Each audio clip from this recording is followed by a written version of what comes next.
this book, Mastering Python Scripting for System Administrator, write scripts and automate them for real world administration. This is published by Pact Publication of Great Britain. Pact Publication. So if you will, so I have written totally 4 books in that. So Python Scripting for System Administrators is one book. Another, Linux Shell Scripting Edition 1, Linux Shell Scripting Edition 2, and then Bash Cookbook. Bash Cookbook. Bash Cookbook, that book I am co-author with one French author, Ron Brash. Then Linux shell scripting means in Linux environment, there is Linux terminal. In that, that terminal is basically called as Bash shell. So how to write shell scripts and all the activity, how to do, those are this book. And this book is for Python scripting for system administrators. So I am author. I worked as a developer for 20 years. For 20 years, right? So my specialty is Linux product development, kernel development, device driver development, etc. And then last 10-15 years, I'm working as consultant and trainer in artificial intelligence, data science, machine learning, and yes, earlier Linux device drivers, embedded Android, various fields. Okay, introduction. Python is a programming language that lets, so I can tell you Python is very simple language, yet it is very powerful. Programming language like C is very powerful. C, C++, those are very powerful languages, but syntax of the programming language, uh, their syntax, very strict syntax is there. Data type checking is very strict. Learning curve is more, and uh, very few open source libraries. In Python, easy to learn, very simple and powerful libraries available. So Python is simple yet powerful. It has efficient high-level data structures and simple but effective approach to object-oriented. So if anybody will ask you Python is an object-oriented programming language or not, Python is object-oriented programming language. Next. So Python language is designed and developed by Guido von Rossum. Yeah, Guido von Rossum in 1991. Many of the features originated from the interpreter language ABC. So he used certain features from ABC, then certain features from Amoeba language, and he developed Python since 1991. But later on, he was employed by Google from 2005 till 2012, where he spent half the time in developing Python. And in 2013 he started working for Dropbox. Now he is working for Python community, and he is benevolent dictator for life. Means what will get in the Python language, policies, everything are decided by, yes, you can say he is the father of Python. Yes, he is father of Python. So he is Dutch, German. That is why V is pronounced as F in German language. V as F. So spelling of father will be uh, different. So V is pronounced as F in German language. We will not get into language specifics. Introduction. Python's elegant structure. Okay. So again, we will come back to Python interpreter. So Python's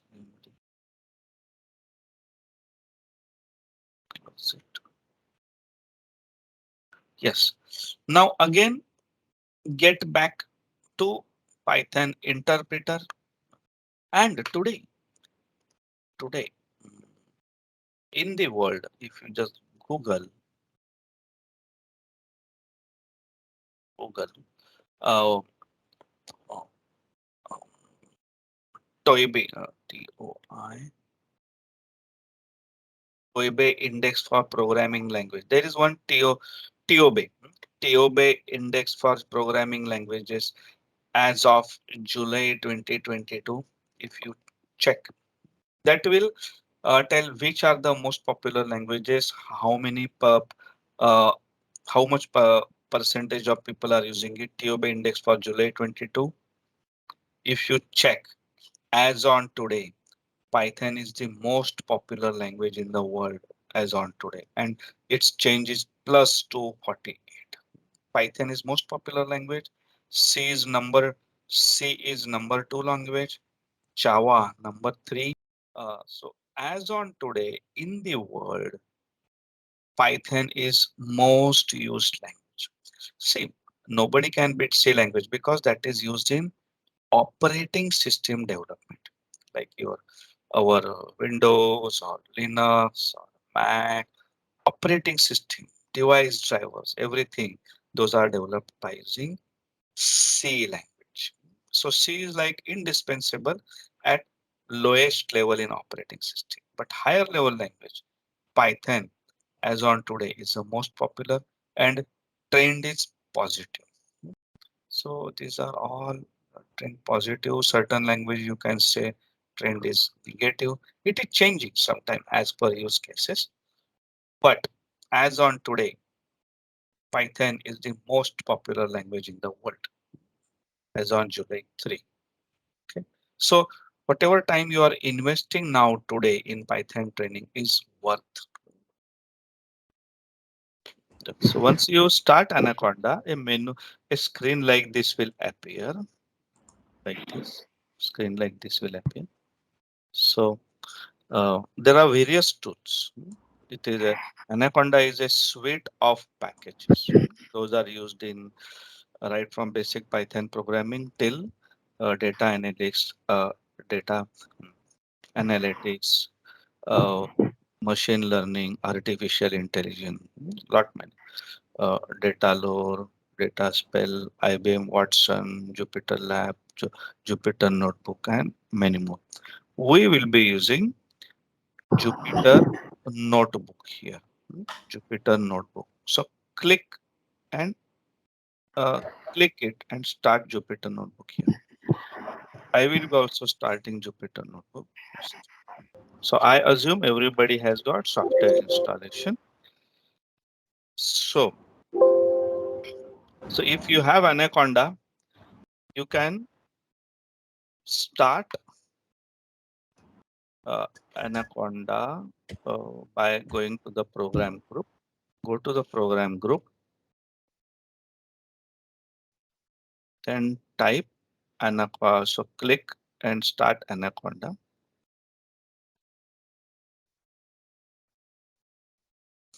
I am just initially checking everybody has Anaconda or not. So I for maybe means for certain reason I will be starting Jupyter Notebook from means this command from. But you start Jupyter Notebook from and from here, launch from the Jupyter icon here, or you can start Jupyter Notebook from this Anaconda navigator here.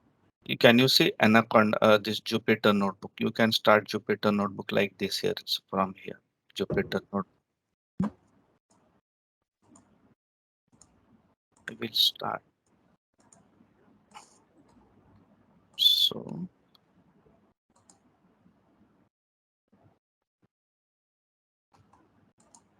you need not use it like this. I have placed my files in certain folders to access them. I have to use my Jupyter Notebook. Start like this. So in users Ganesh. So when you will start your Jupyter Notebook, you will get menu like this.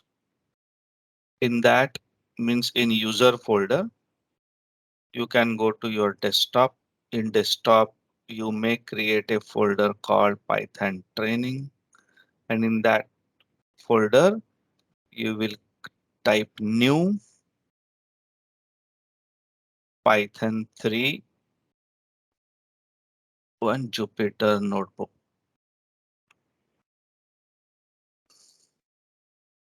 So it should appear like this. So this is a Jupyter Notebook interface we have created. So this is a Jupyter Notebook interface. So if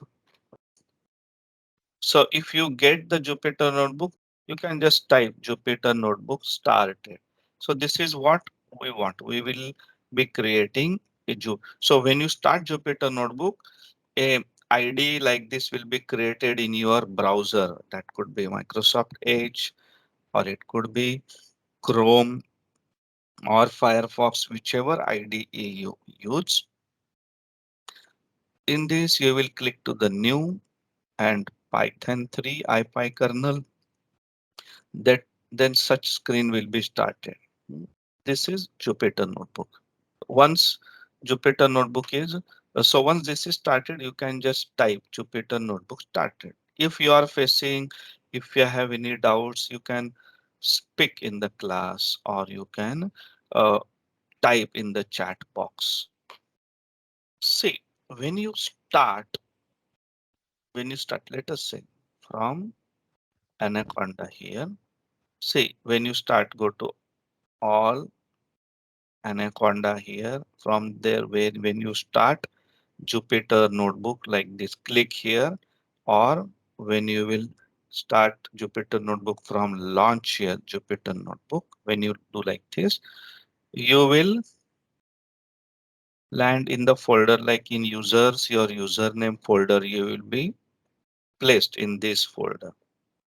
So when you start Jupyter Notebook, you will be placed into the folder in Windows users and your username. In that folder, you will be placed. And in this, I will suggest you, so you can click to desktop. In desktop, in my Windows desktop, I have created a folder Python training. So click Python training, and in this, you will type, uh, you will click Python 3, click kernel, means you will create a notebook, Python 3 notebook, and you will get like this. This is the, if you are here, here means when you start Jupyter Notebook, you should, you will be placed in users directory, this folder. Then you just go to desktop, you create one folder called Python training, or whichever name you want to give.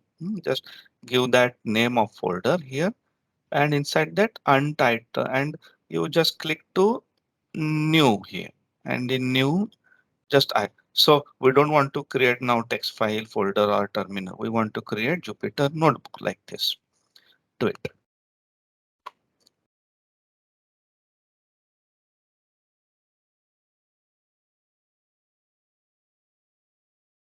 Okay. So here, this is so here we can say uh, we can keep give the this Python programming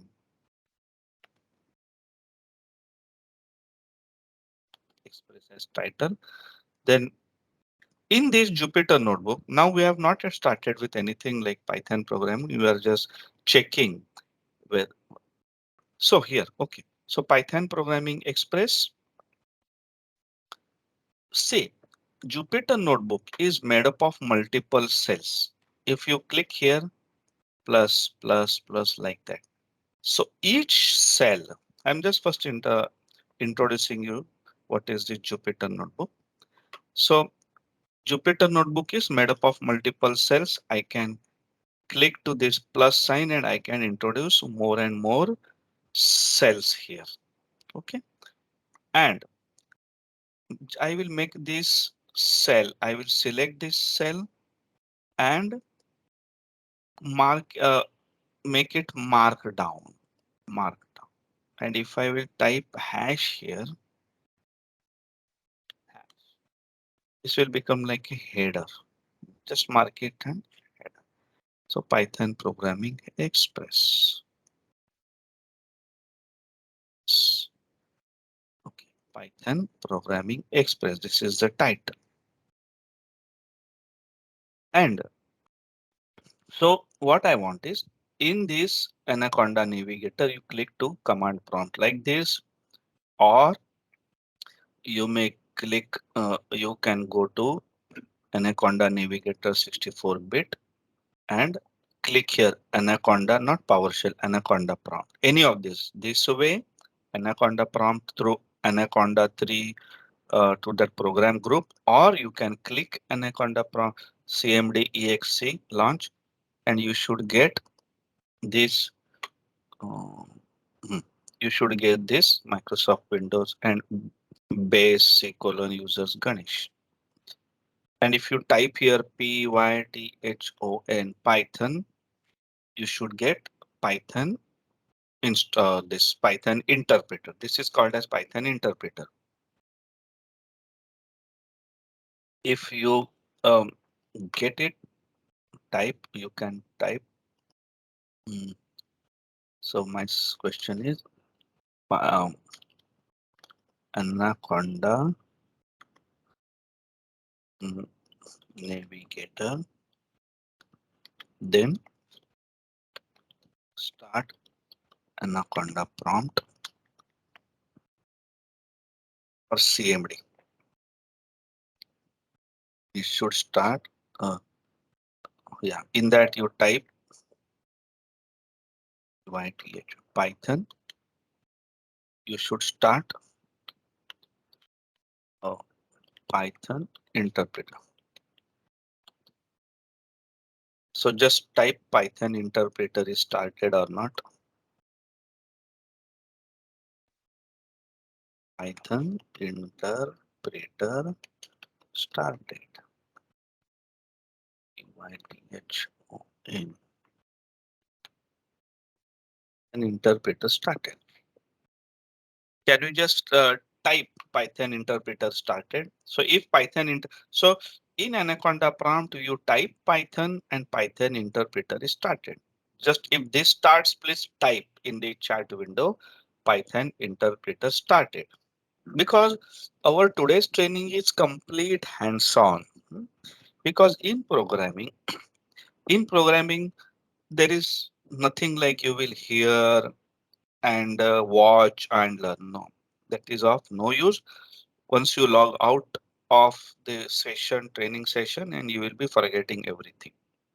So this is complete whole day hands-on workshop. Hands-on workshop.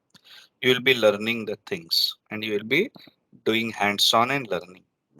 If whatever I have checked, first thing, we started initially Jupyter Notebook, then this Anaconda prompt. These are the two. This is interpreter interface, and this is high level interface, Python Programming Express. These are two things minimum needed, right?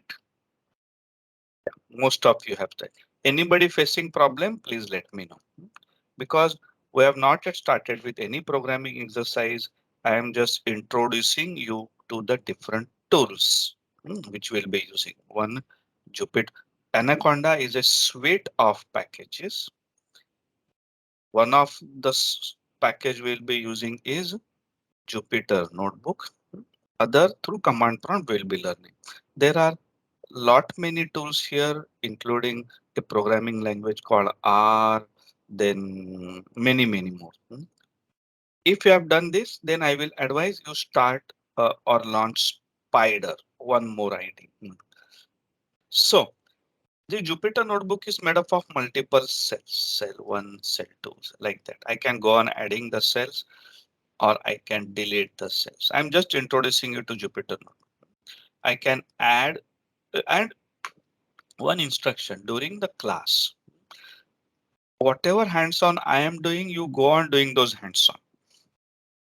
So do not wait till I tell you that do this, do this, do this. Whatever I'm doing, you can go on. Like I click now, click to this plus sign, plus sign, plus sign. It will add new cells. And If I want to just I type any garbage, I don't want. I want to remove this. I can always edit, delete in the cell. But let us see if I don't want.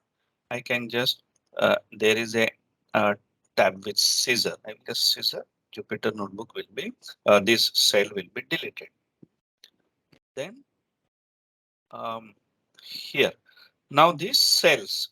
Can you see cell by default? When you select a cell, you can see this is there. It is written code cell. If I will select it, so to first cell of your Jupyter Notebook, just select it as markdown, and in that you type hash, then type Python program, whatever name of the Jupyter Notebook you want to give. That is for our programming. Just title of the notebook, what it contains. Every time you cannot read the content, just title of the Jupyter. You can type Python Programming Express. Put hash command here, a hash key. If you don't put hash, then it will be a simple text. If you put hash, then it will appear like a header and then run. So you have created a title, then select this text, go to file, rename this notebook as Python Programming Express. If you rename it now, now, so now just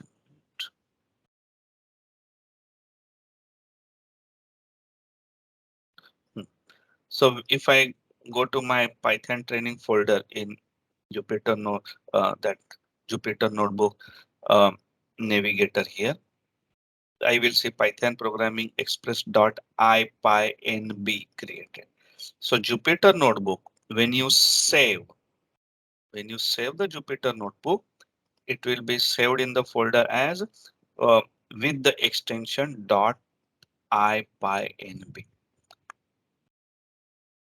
So if so rename, so you type Python Programming Express, then you select, so you make it as a header cell, and then copy this Python Programming Express, then click File, Rename tab, and in Rename tab, paste it here, Python Programming Express. When you save it, you should be able to see the Python Programming Express.ipynb. If it is there, then you can type Python Programming Express IPy. If you have created Jupyter Notebook with Python Programming Express.ipynb, we are still understanding the environment, uh, familiarizing with the tools we are creating. So what we have done till now, we started with we started Anaconda Navigator. Through Anaconda Navigator, we started Jupyter Notebook. Then we started Anaconda prompt. In the Anaconda prompt, we typed Python and we started Python interpreter. If this Python and interpreter, this is actually the Python interpreter, which does, it is like an engine of a car. So this Python interpreter, if it is there, whatever Python scripts we will be writing, executing, those will be executed by this Python interpreter. So we checked whether Python interpreter is there correctly. It is, my Python interpreter version is 3.9.12. You may have different version. Can you type in Python interpreter this Python? My version is 3.9. Can you type which version is there? Few may have 3.10. Can you type which version you have in the chat window? You can type which version of Python you have. I had installed it few months back. It doesn't matter as long as it is Python 3 version. 3 point something is good. We don't want 2 point something, because Python version 2 point something is obsolete now. Since 1st Jan 2020 Python 2 point something version is obsolete now. Python 3, now it is Python. If you will type this plus I will start in an echo in Google. If I will type python.org, python.org will come to. So python.org is an official website of Python community. What else I have typed it into the or in the shared welcome to Python.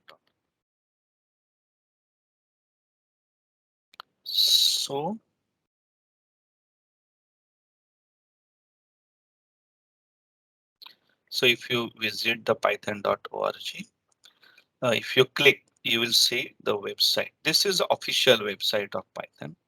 So if you want to download without, see, Anaconda is a suite of high level softwares, including Python. If somebody doesn't want to install Python, Anaconda or various tools, they just are interested in bare minimal Python. They can go to python.org, download all releases. Then if you want, you can download Python for Windows, you can download Python for Linux, Mac OS, different operating system. And currently latest version is 3.10. 3.10. But we are not interested in latest version because dependent various libraries, we are not interested in latest. We are interested in stable, where different libraries, how they are mapped on. But for your information, if anybody wants Python, not a complete suite of packages which is created by one community and various tools and utilities, but bare minimal Python you want, you will visit to python.org and download. Currently, none of you need to download this Python from python.org because since you have installed Anaconda, you have uh, already Python installed in it. Okay. And if you want any documentation, how to use it, etc., docs, you can start. You can click to Python uh, documentation. So, and then you can have his beginner's guide, more where beginner's guide, Python frequently asked question in resources, tutorials, library reference, language reference, everything, whatever you want. So in docs, if I will click again here, Python 3. So if you are starting a new, you will start from tutorial. If you know the basic Python, then library reference is the one you should be normally referring. Keep this under your pillow. Library reference means, see, once you learn basic Python, you will be using ready-made available libraries, modules, so that your coding time will be saved. Mm.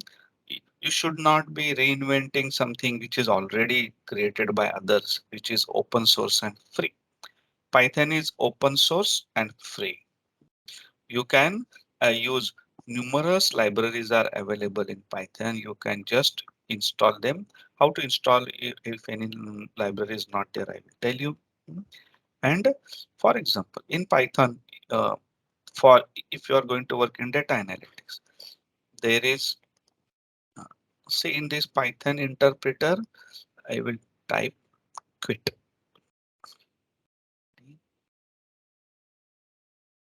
Quit, quit, quit from Python. Uh, Type quit in this Python interpreter. You will come back to your command prompt. Okay, see, come, don't worry. Even so, currently, since you have started, see, Anaconda has got parallel copy. Anaconda, when you download, it will download a Python version. Anaconda, it has which is stable and all the libraries which are tuned to it. So now, so come in your case, you have in command prompt in Windows command prompt when you are starting python. Python. What I have done, Anaconda, I have exported Anaconda Python into my Windows environment also. In your case, you have one copy of Python in Windows environment and in Anaconda environment, another copy. Do not worry. If come, it will not make any problem for you. It is normal. Hmm. It will depend how the package is exported, which one is exported. Ideally, if one is there, no problem. If two are there, even then no problem. It will not make any difference to you as of now.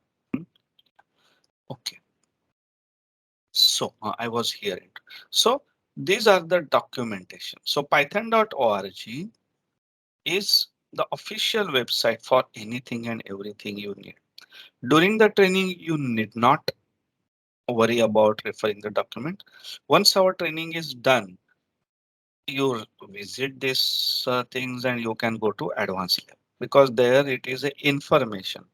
What we are doing are the hands-on practicals. Once hands-on practicals are done, you can explore more and study advanced things. For example, in documentation, uh, docs in this library reference, there are numerous libraries are there for everything. Numeric type, iterator, SQL, built-in exception for text processing. Different libraries are there. Different data types, different mathematical libraries, hmm, file handling libraries, data persistence, data compression, various cryptographic functions, different OS, etc. So there are numerous libraries in Python developed by. These are few official libraries, networking related libraries, internet data, all this. The um, sky is the limit. Various developmental tools, debugging, profiling, and of course, in this uh, artificial intelligence, data science, all those libraries are not there. These are just basic libraries freely available. Later on, if something is available in library, which is developed by somebody else, use it as far as possible. Do not develop anything new. Okay. So as on now, we saw how to start Jupyter Notebook. We saw command prompt. I don't want. So we saw Anaconda prompt.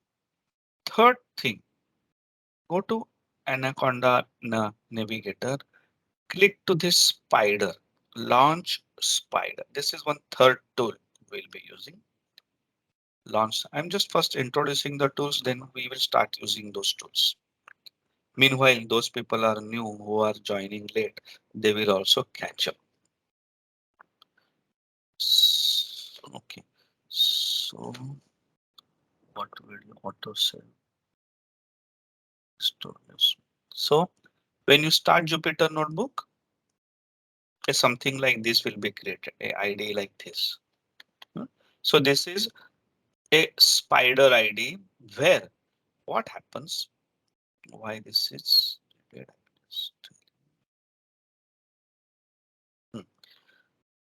See, this Jupyter Notebook, it's IDE, Python IDE for learning with very good debugging environment, etc., etc. But you cannot send Jupyter Notebook uh, in the field as a Py script. For saving it as a Python script, you can save this Jupyter Notebook as download as HTML, LaTeX, Markdown, Notebook, REST, or Py file as Python. So that your Jupyter Notebook will be saved as Py script and you can send it, or you can copy the commands, Python commands into this here, this and save it as Py script. Save as Py script. That I will explain later. So as far as possible, now what we have done,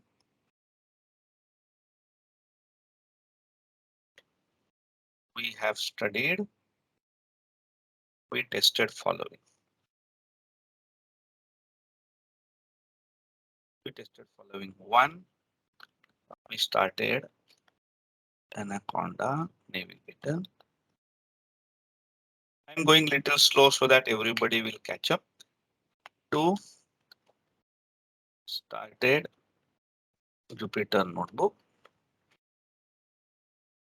and started Anaconda prompt, and then we started. Uh, this is Python interpreter. Then we started Spyder IDE integrated development adding for Python. Everything is set. We will start with Python basics. So again, you open Python interpreter, open this interpreter. So uh, what is interpreter? You should be aware, because finally, whenever you run anything, any Python program, interpreter will be executing your Python script. So at least we will, at the initial stage, we will understand what is interpreter. Type Python, start interpreter. So you have started. It is like, so you have started interpreter, type print, int, type hello world. Most used command in the world, print hello world. Type print hello world and it will print. So print is a command. Print is a command and we are printing hello world on the screen. So in Anaconda prompt, type Python and then you get the here sit yes. Then here you type print hello world. Type. So when you type print hello world, so print is a command, Python command, hello world is a string which we want to print. It has printed hello world. Then let us say if you say 2 plus 2 plus 2, 4. If I will type, you go on doing hands-on along with me. 50 minus 5 multiplied by 6. So 5 multiplied by 6, 30. 50 minus 30 should be 20. 20. So Python interpreter does everything, means mathematical activity, Python commands. 8 divided by 5, it is 1.6. Various. So 5, 2 2 times asterisk means 5 2 5 square. If I 5 cube, 5 raised to 4, all this. So this is interpreter. But the problem with interpreter using is you have to type individual commands. You cannot automate it. So that is why interpreter to check certain commands is okay, but we cannot use Python interpreter for development. So, so here simple. So let us say we will define variable width equal to say 20. Next height is equal to uh, the say 5. This is a rectangle. Width is 20, height is 5. Area is equal to width multiplied by height and print area of rectangle is comma area. Area of rectangle is 100. Means 20 multiplied by 500. So we have defined variable. Then we have uh, run the formula. Area is equal to width multiplied by height.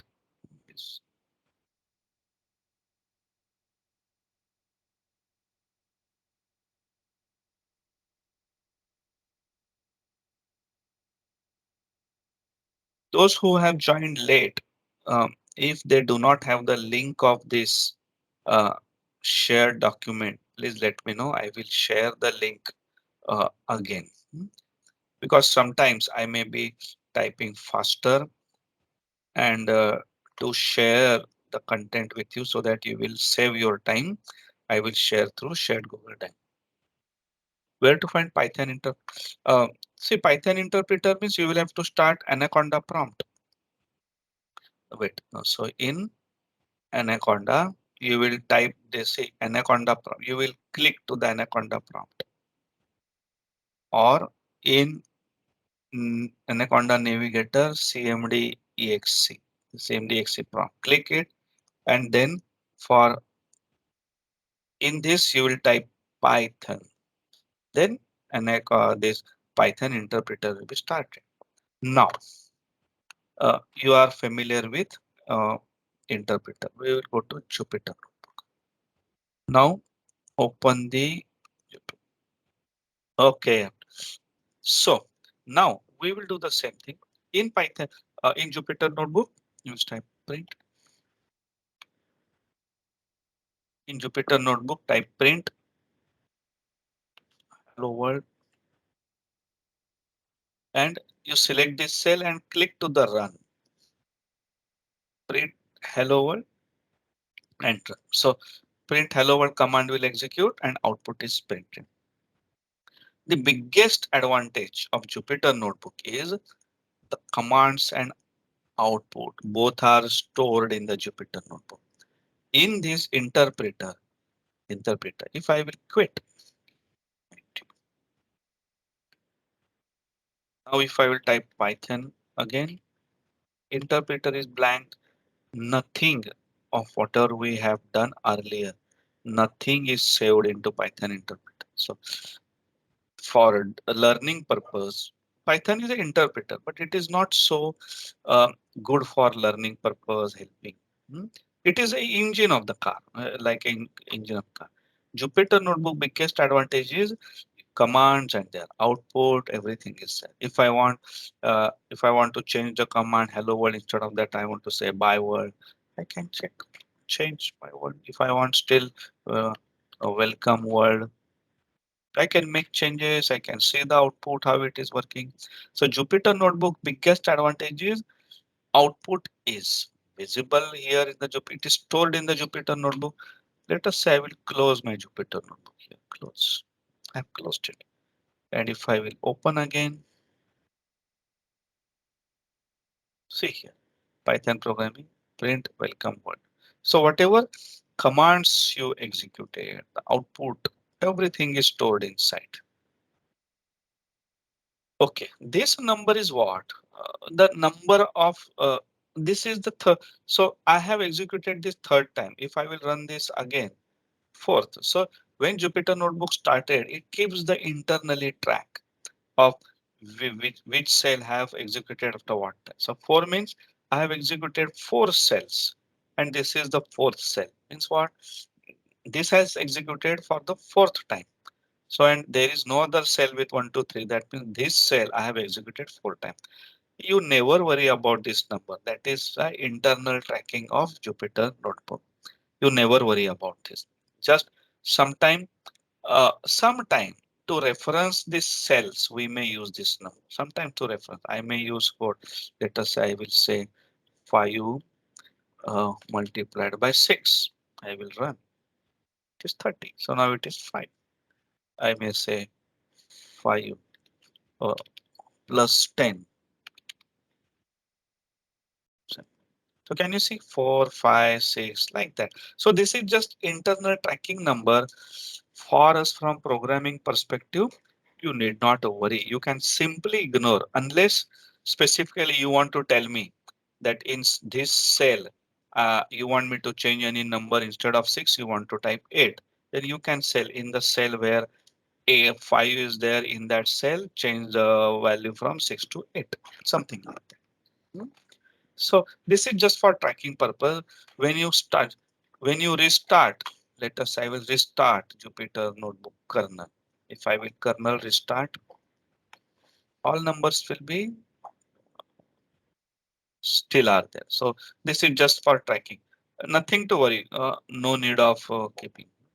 How the command and Jupyter Notebook relates. So Neil Christina has asked that how, say Jupyter Notebook. Wait, I will tell you. Now you go on doing hands-on along with me. Nur Christina, you will understand things later. Just give me a few more minutes. Now I will write one code.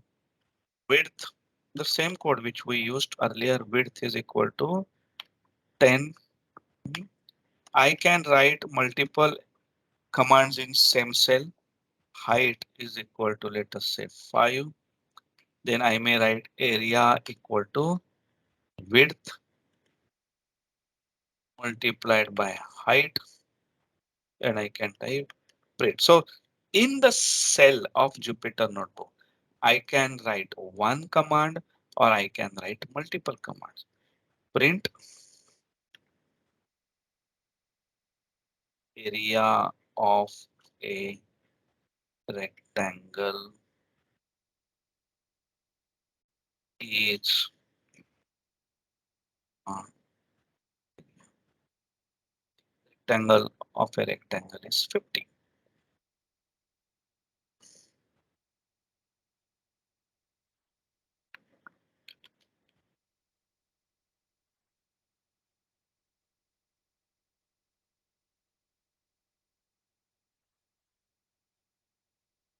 In Jupyter Notebook, you can put these commands in multiple cells also. This in one cell, this in another cell. Hmm, you have full freedom. Result is same. And Jupyter Notebook, you can execute any cell anytime. So I will just execute this. Width is 10, height is equal to 5, area is equal to this, area is 50. So I can put all the commands, Python's commands in different cells, or I can put everything in one cell. So Jupyter Notebook is just one integrated development editor where we are typing your Python commands. You can execute Python commands. You can save the output. You can make the changes like height instead of 5. Let us say I will make it as 8. Rerun the cell. Now area is 80. Hmm, yeah.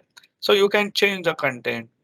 If I want to change the comment area of the rectangle, then output. So you can. So it is a integrated development editor. Okay. So if this Jupyter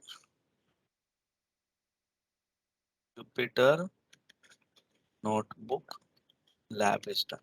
If you have done till this width equal to this, you can just type Jupyter Notebook lab is done. Just type, then I will proceed with next.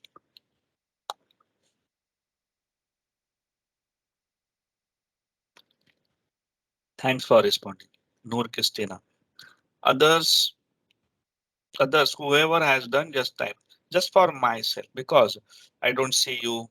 We are in with the computer laptop, nobody in front of us. Your response will motivate me that there are people. I'm not talking to robot. Yes,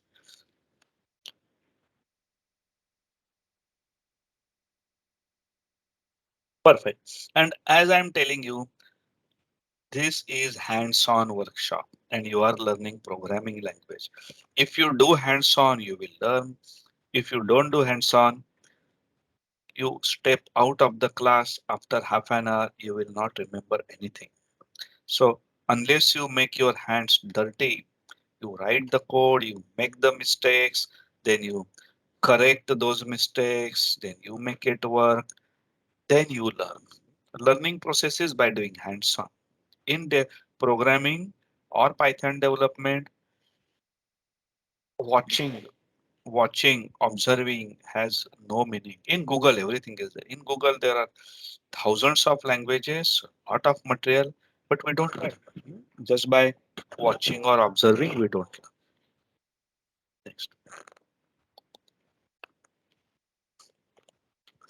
So, if you have, I hope I have received reply from many. So I am assuming majority, unless anybody tells he is facing the problem as per the feedback in the chat. I will assume you have done. If somebody has not done, please inform if you are facing any problem. Now, what you do, copy this code from here, copy this width, height, area, and go to Spyder. I think I have closed this Spyder. I will start Spyder again. Spyder, Spyder uh, tool from Anaconda Navigator.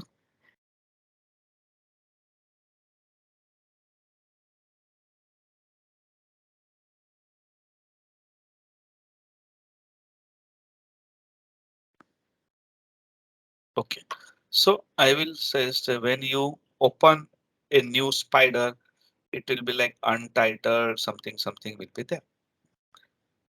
So first what you do, just type print in comment hello world. So in Spyder, whatever is there, just delete everything that is not necessary so that you will have less distraction. So in Spyder, new file, just new file, print hello world, just and then there is a green triangle here, green triangle here, or here there is a run. Click it, run. It will print hello world. So in Spyder is most of the all of the IDs will be like this. Jupyter Notebook specialty is output is also stored. So here you copy this hello world here, run this here. Then you will paste width is 10, height is 8, area is with this. Hmm. Then you will and save this file. Go to the here file, save as. What I have done in my temp in C drive, I have created one folder called temp, T-E-M-P. And in temp folder, I will copy this, save this as hello.py. Hello.py. So I will save this file as hello. So what I have done in this Spyder IDE, you can use any ID. There are numerous IDs, PyCharm and uh, Visual Studio Code, and lot many different types of IDs are there. Just type it, copy this code. So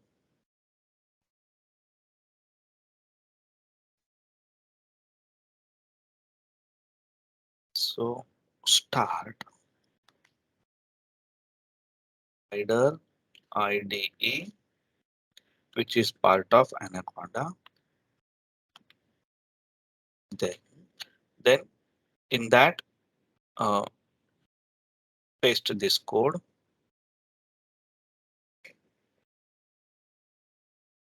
One minute, 1 minute. Sorry, start Spyder ID.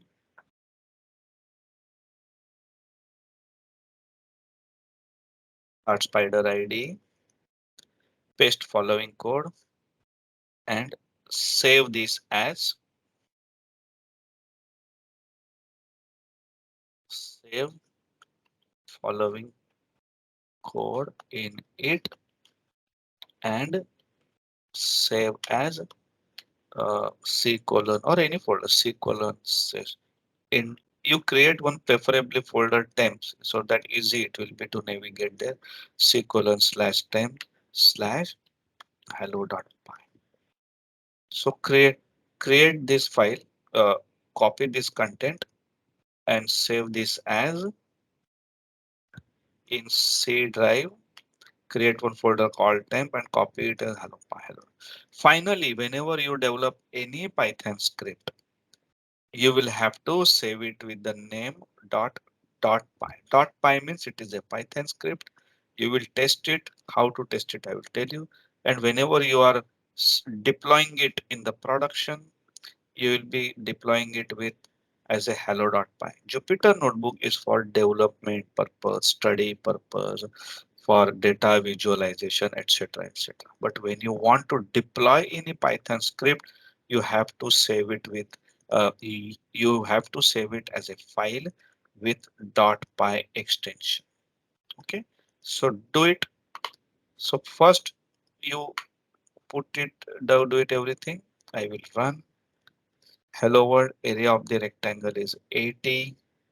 Area of the rectangle is 80. Do it. So if you have done till this, then hello dot py created in Spyder and then tested by running this script. If you have done this much, in chat window you type hello.py created in Spyder and tested by running the script. So when you run the script, you will see output here in this console. Now next, so what we did now, we first hmm, what we did. Okay, so you have tested your script in Spyder. Now you open command prompt. Open command prompt. Go to c colon cd c colon forward slash cd temp in dir hello.py file is there. Yes, our hello.py is there in this temp folder and python hello.py. Python dot hello.py. Enter. So what you have done? Open command prompt, the same script which you have tested in Spyder. So first we developed our script in Jupyter Notebook.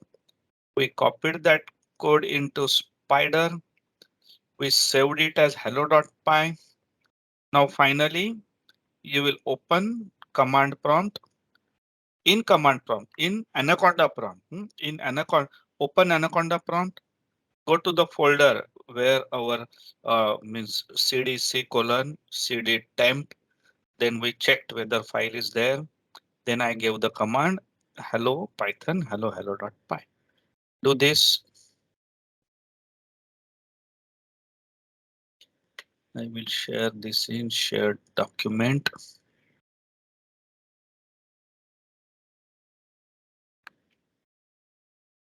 Start Anaconda prompt.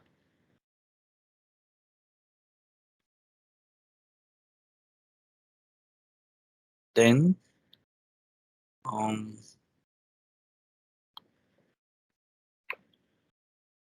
cdc colon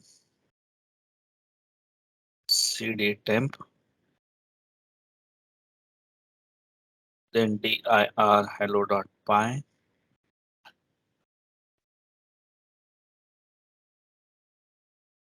Hello.py is present. Then run the command hello.py and your output should execute. Once you do this, type hello.py tested in Anaconda in command prompt in Anaconda. So what we have done now. So since morning, what we did. So first done testing in Jupyter Notebook. Then created hello.py using Spyder, saved script in c colon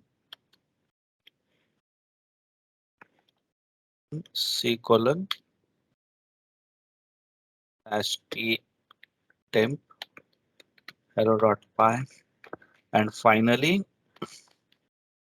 uh, checked tested hello tested in command prompt,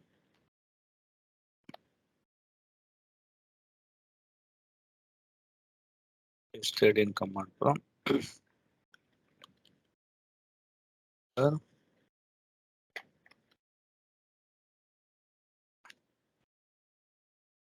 So you may use any ID like Jupyter Notebook or Spyder, or there are lot many IDs like uh, PyCharm. There is one ID called PyCharm.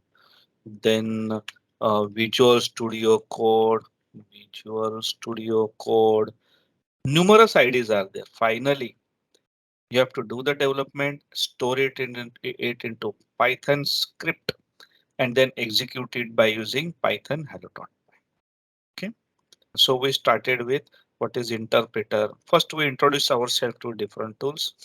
Then we checked basic Python commands in interpreter, but we cannot use interpreter for development. It is just one line execution. In Jupyter Notebook is for data science, data analytics, artificial intelligence for almost many uh, uh, development developmental purpose. Jupyter Notebook is used. Advantage of Jupyter Notebook, output of commands is also stored. Even if you close the Jupyter Notebook, open back, output is there. All other IDs, output is not stored. This. Okay. Then, then we developed this rectangle area simple script in Jupyter Notebook. We copied that by using Spyder. In Spyder, we tested. See, in Spyder, one more thing. In Spyder, when you execute the code, there is one something called variable explorer here. Variable explorer, and you can see variables here. Area is one variable, height is width is area is data type is integer, height data type is integer, width is int. Then value area contains the value 80 height. So this you can in Spyder when you are executing, you can execute line by line also. Hmm. I can this and run cell. Only one cell also can be executed. You can this. So here also one step execution in debugging you can do. But Spyder is much simpler. So here in Spyder debugging, you put the code here, you run, output is here. You can check the variable, data type, size, and then content of that. Yes. So now we will continue using Jupyter Notebook. Now you are fully aware during Python development, finally, you have to save it in one file .py and final in the production deployment will be like this Python and hello.py. Okay. So our Python introduction setup and testing basic hello.py is done. In Python, there are lot many libraries, packages, how you use import. Import is a command to import the library if it is already installed. So import sys, then I will say print Python version in Python version is, and I can type here colon. You go on doing hands-on along with me. Uh, sys dot version. This will return us the Python version. So import sys Python version is so and so.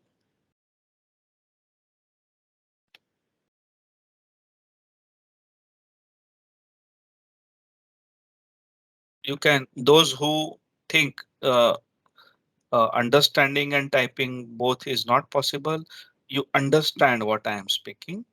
And when I will paste the code, you can simply copy paste in your Jupyter Notebook. Those who can do hands-on along with me, that is the best.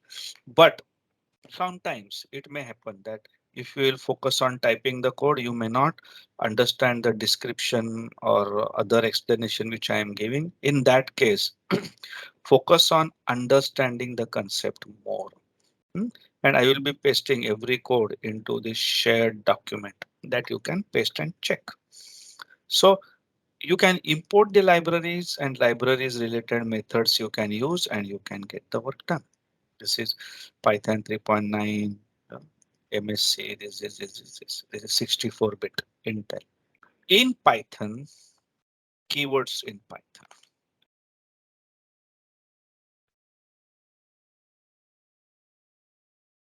To, to get to know the keywords in Python, help.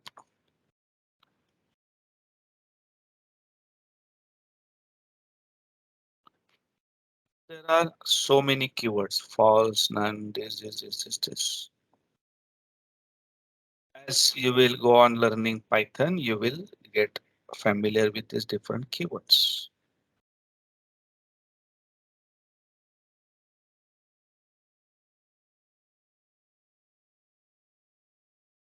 Different keywords. And let us say you want to know more about keyword finally. So getting help is very simple. Just type help and keyword finally. This is used in actually in exception handling. Help finally. So in exception handling, that is advanced topic in exception handling. In that, finally keyword is used. That we'll be studying.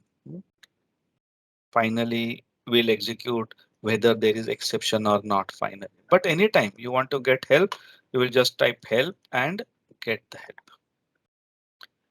Understanding finally now is difficult unless you study exception handling topic. Finally, understanding finally will be difficult. Quotations in Python. In Python,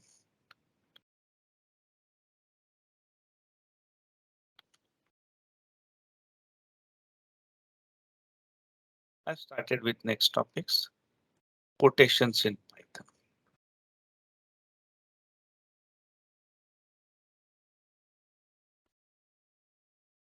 Quotations in Python. So let us say if I will use a word, a variable named word, and if I will type word, so I can use single quote for defining any string sentence. I am declaring another string variable sentence. This is a sentence. So this is sentence double quote. And there is another, I will create another variable called paragraph. I can use triple quotes. This is a paragraph.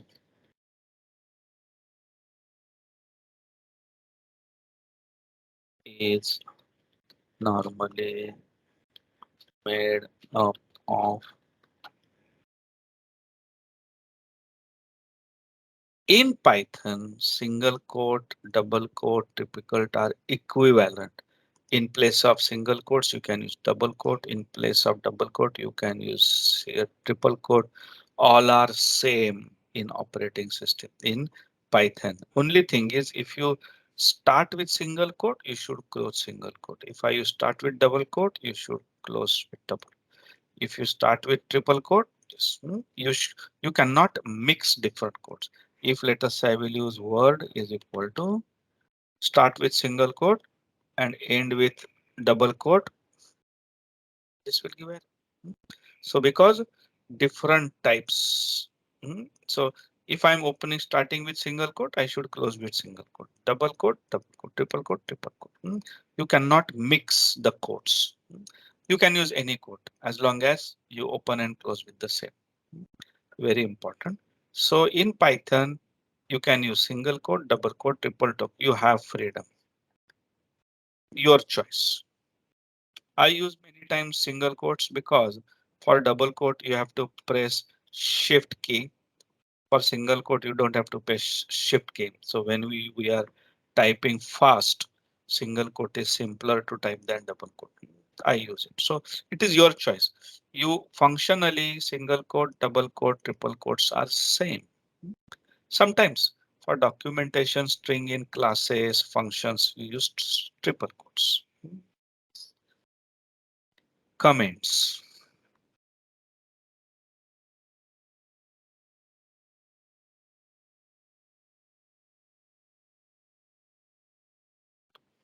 We are starting with very basic stuff, comments. So any line starting with hash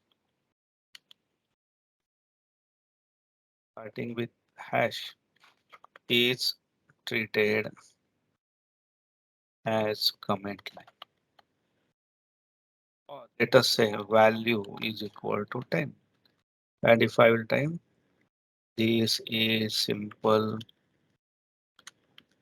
integer variable. If line starts with hash, that line will be treated as comment. Or after command or Python statement, if you write hash and type, that will be treated as comment. Okay, so your hash is comment. And the more you comment the code, better.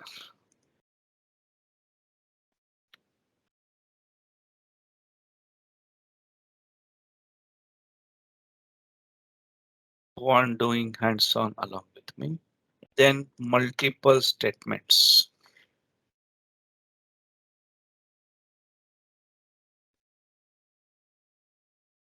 Multiple statements on a single line.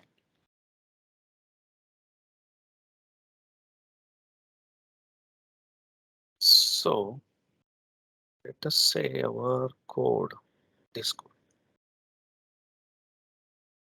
I can put all the codes in 10 semicolon colon.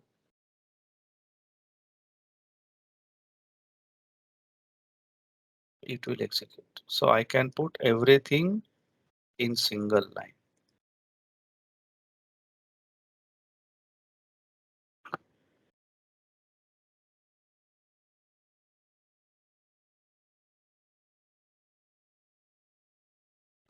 So if you want to put multiple commands on the same line, separate each command by semicolon.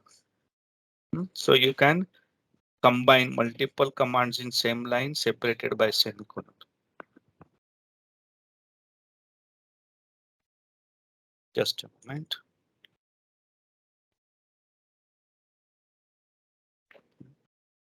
Width 10, height is this.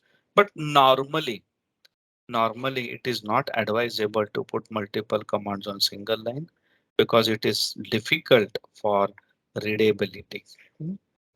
So ideally it is better to put single command on a line.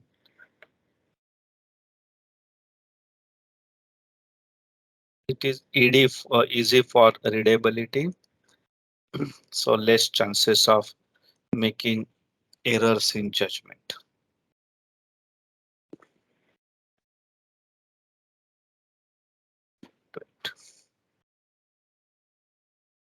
You can use single quote for like paragraph. I can use for paragraph this also. Single quote. This is perfectly valid. No problem. Can use anything because internally in the operating system, everything is stored as a string. Hmm. So as long as I open and close with the same type of code, single quote, double quote, triple quote, all are same. Yeah. Normally inside the function, what is the purpose of function? That will be written in documentation string. There you will use triple quote. Or when you start, so class information, function information, you will use uh, this triple quotes. Otherwise, normally single quote or double quotes are used. Next.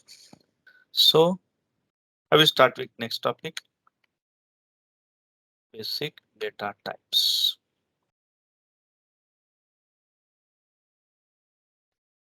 Basic data types. So basic data type in C language.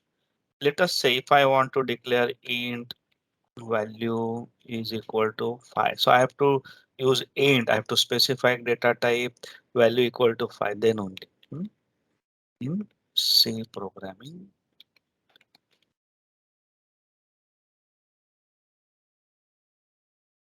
In Python, nothing like that. Simple, you can type value is equal to 5.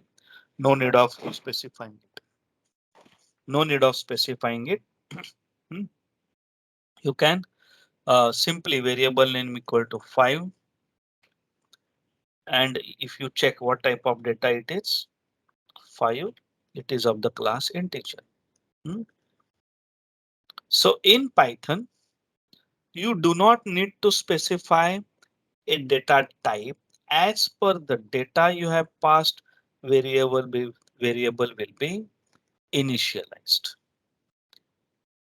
Let us say, if I will say miles, how many miles? So 75.15. So I have declared a variable miles of the floating type. Floating means with fractional type miles. Now this is the data type floating. So in Python, dynamic data type is there, where if I have initialized the variable with floating data, floating means the decimal, then that variable will be created as a floating type data type. Next, if I will use country country equal to Malaysia. If I will check what type of data type is the country, string. So I initialize the variable with the string, it is Malaysia, and the data type is string. So in Python, you need not specify what type of. In other languages, like in C language, character pointer country equal to so and so, or float miles so and so, or integer pointer. So you have to statically define, but here in Python, dynamically variable will be assigned the data type as per the data which is used for initializing the variable. So country is now string. Okay, let us say next variable, let us say status. Status of the operation. If I will type true, what is the type of data?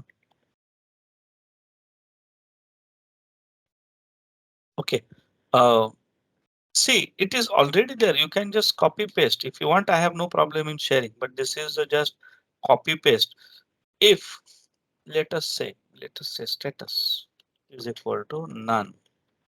None is equivalent to uh, in C language null, null. So status is none. What is the data type? Type status none type. None means it is again null type. So all these primitive data types, you do not have to specify in Python dynamically which data is used for the variable initialization. Accordingly, the memory will be allocated. Clear? If any Python variable is case sensitive, yes. Uh, Not only Python, any programming language in the world, Linux shell scripting, Python, C, C++, Java, all are case sensitive. For example, if I will declare a variable with name country, other variable country, other variables, all are different variables. So this is lowercase country is one variable, first character uppercase is another variable, all characters up. So Python language is case sensitive. Uh, so be careful, and as far as possible, why in JSON Charlie character string, but in Python. mm, Isabel, why in JavaScript C and Charlie is character and string, but in ha.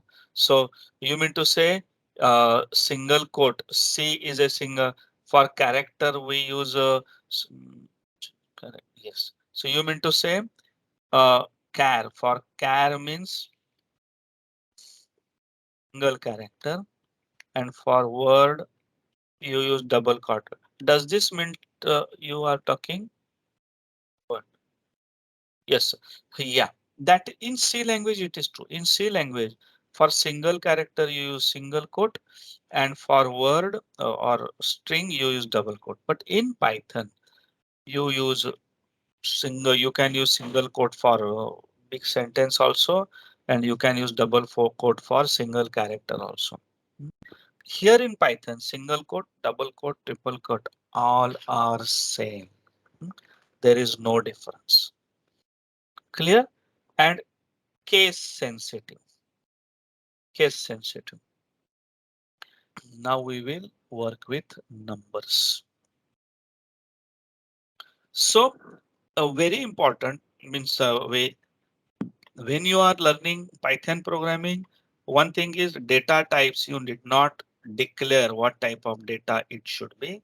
Just you initialize the variable with the content, and as per the data you are passing to initialize the variable, that type of variable and the memory allocation will be done. Next. Okay. So, okay. Now we will see working with numbers, basic memory management. Okay, we will see variable assignment. So those who have used studied any other language, you will find Python has very less syntax restrictions. Very simple, no static typing, dynamically identifying. That is why no uh, restriction of always the statement should end with semicolon. No. Yeah. So let now variable assign.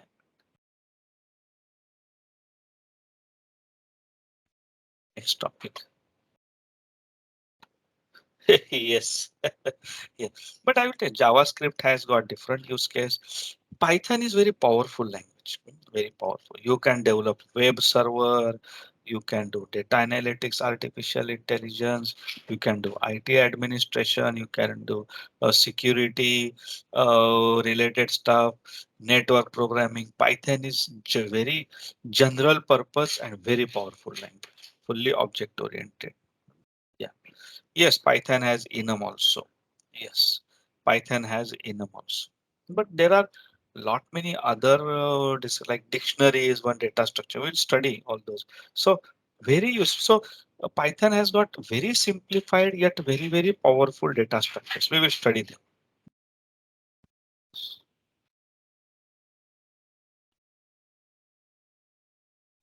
So if I want to assign, so now I am continuing with the basics. We have not yet started with advanced stuff, but starting with basics. And I always believe if basics are strong, advanced topics will be easy to learn. If basics are not strong, then advanced topics will like we will have to memorize everything. Hmm.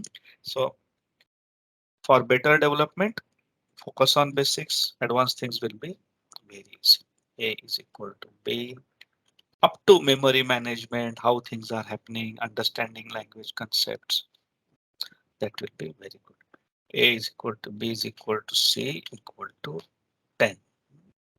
So if I can use multi-variable assignment in one line. So A will get print A. B.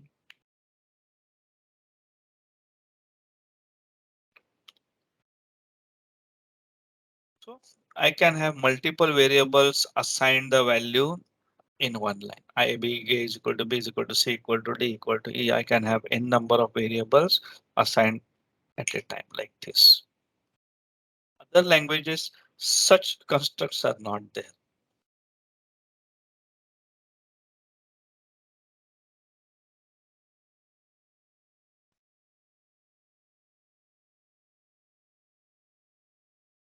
And Python has focused on simplicity, readability. There is one something called Zen of Python. Import this.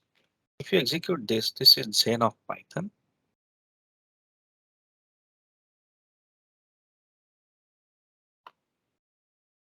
import this. So in this, Zen of Python means beautiful is better than ugly. Write code which looks beautiful. Explicit is better than implicit. Simple real world example. If we are there in the class, I will tell somebody help me. That is implicit. And I will say uh, specific person's name I will take and say help me. That is explicit. Understood? So explicit means telling specifically so and so person please help me. That is explicit. Implicit means somebody help me. Sometimes that will create confusion and program will not work efficiently. So be explicit as possible than implicit generic instructions. So performance will faster. Simple is better than complex. Complex is better than complicated. At the end of the day, if possible, I will try to explain because for explaining all this, few more topics we have to cover. Flat is better than nested. Sparse is better than dense. Readability counts. Certain languages and certain developers will code the program such that other than the developer, nobody will be able to understand what is written in the code. That should not happen with Python. Do not combine multiple lines into single instructions unless it is really needed. Readability matters because developer will develop the script in let us say 1 day or 1 week, and that will be deployed in the field. And in the field, others will maintain that script for many years, and those are not part of development. So for them, so development time is relatively very less, but maintenance time is relatively very long. It can be in decades of years also, 10 years, 20 years. In that case, if readability is good, it will be easy for others to understand the script and make changes whenever needed. If readability is not there, then even developer also after 1 year he will open the same script, he will find difficulty in understanding. Special cases aren't special enough to break the rules, although practically beats purity. Purity is needed, but if like certain use cases are not going to happen, so just for those use cases, do not complicate the code. Make it practically applicable. But errors should never pass silently. Handle the errors unless explicitly silenced by um, uh, uh, this try, except, block, etc. In the face of ambiguity, refuse the temptation to guess. There should be one and preferably only one obvious way to do. This is way Python programming is done on everybody should done. Although that way may not be obvious at first unless you are Dutch, because uh, uh, the main developer who has developed Python, his name is he is a Dutch. That is why this. So he is Guido van Rossum. So he is Dutch. That is why it is because he has uh, found so many simple structures. Very useful. Uh, then, although that way may not be obvious at first, you will see later on when you will study. So many innovative, simple statements are created. Those are really very useful. Now is better than never. Although never is often better than right now. If something is not going to happen, then why to spend uh, uh, energy and time? Don't worry about it. Focus on now practical. So practical simplicity is the core of Python development. If implementation is hard to explain, it's bad idea. If the implementation easy to explain, it may be good idea. Practical common sense. Namespaces are one great honking idea. That means package names. When we will study modules and packages, that is not in today. When we will have detailed Python training of 3 to 4 days, 4 days. That time namespaces, how to create modules and different things we will learn. Okay. Okay. This is called as Zen of Python. Once we study all the topics, we will spend few hours in understanding every topic in detail. So this is the uh, nicety of Python. This is called as Zen of Python. Secondly, Python is open source. So first of all, Python is open source. And secondly, simple, and numerous libraries are available. Numerous.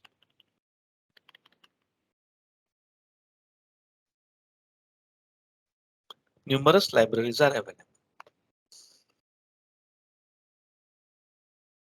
So next, if I want to assign multiple variables with different variable A, B, C, A, B, C, A equal to B is equal to C is equal to 10, then 25.66, then let us say Penang.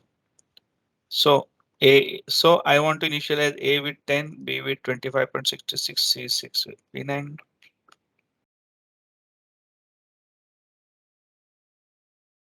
I can initialize multiple variables with multiple uh, values. Only thing is number of variables here and number of variables other side should be same.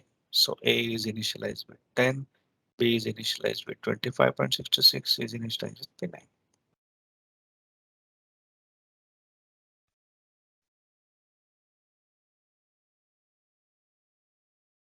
So now deleting variables. For better memory management, any variable if you have created and you are not going to need it again, you can delete the variable.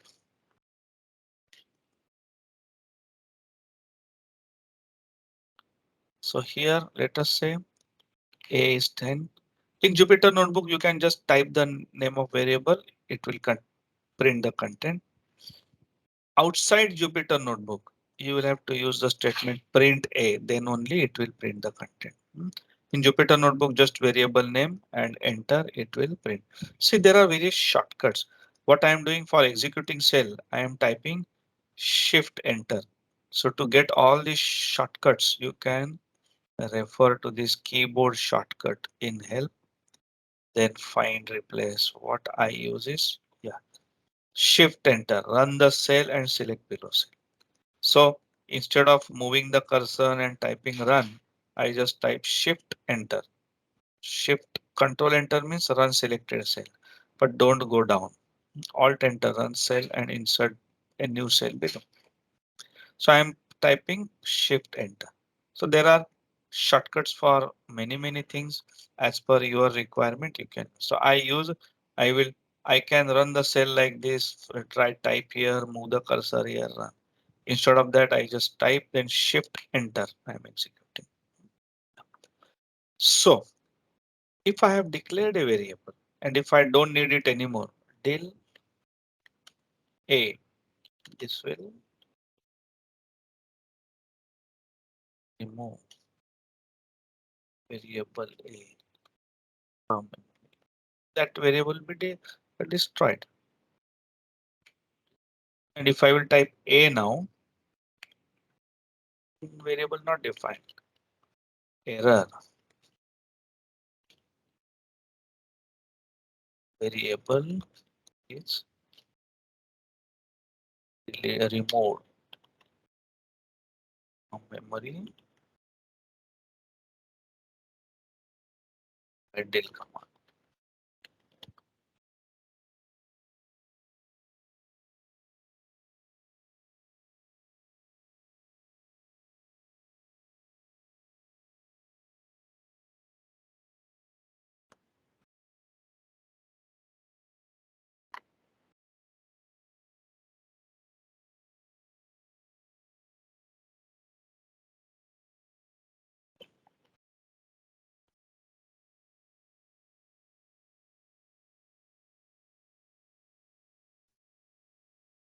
When I am typing this single line means every code should be in single cell.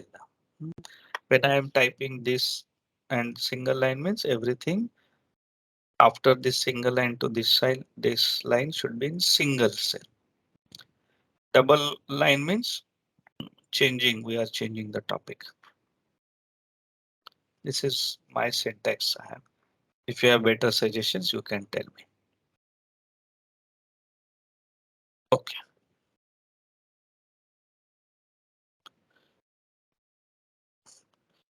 See, basically, if you have created a variable, a data structures, and later on, if you realize that now I don't need this variable anymore, it is better to delete. Why to occupy memory by the variable which is not going to be used anymore? So it is good practice to free as much memory as possible so that operating system will have more memory so that your OS will run more efficiently. So it is good practice to delete the variable if it is not needed. Yeah. So as a developer, it is your decision whether you want to keep it or you want to remove it. You are the one who will decide. If you are going to need variable later on, create the variable just before it is needed. After work is done, delete it. That is best. So again, as a developer, you have freedom. It is you who will decide what is needed later and what is needed now. Right. So I will give you one activity. Activity. So uh, create a script.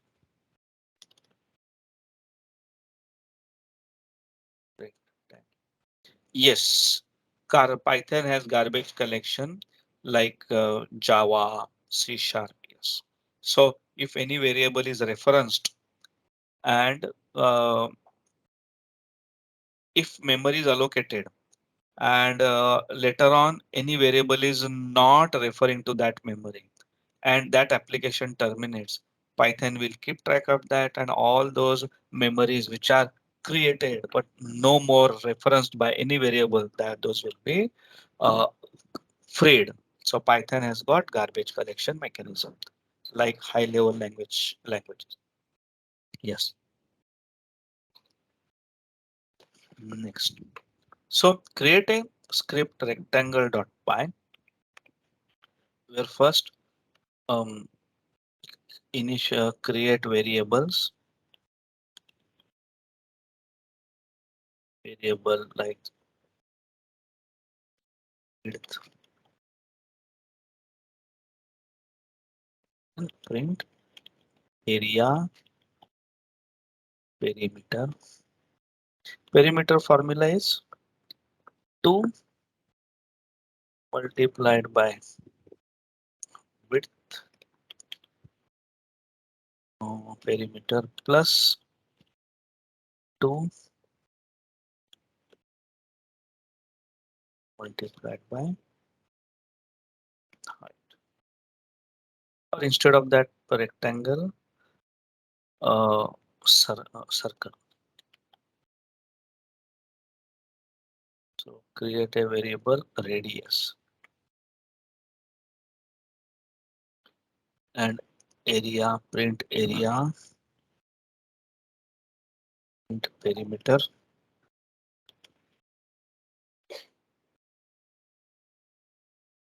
print perimeter. Just a minute, I will first complete print area. For printing area, 2 pi r, 2 multiplied by pi multiplied by r,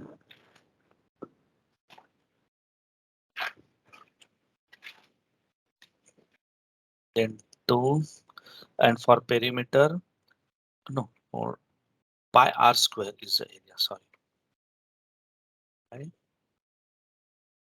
r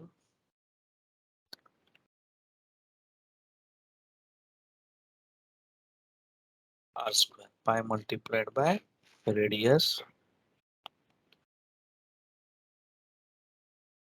This is for area and perimeter is 2 pi r.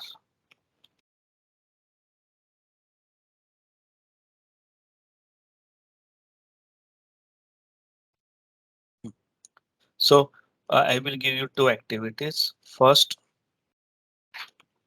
activity,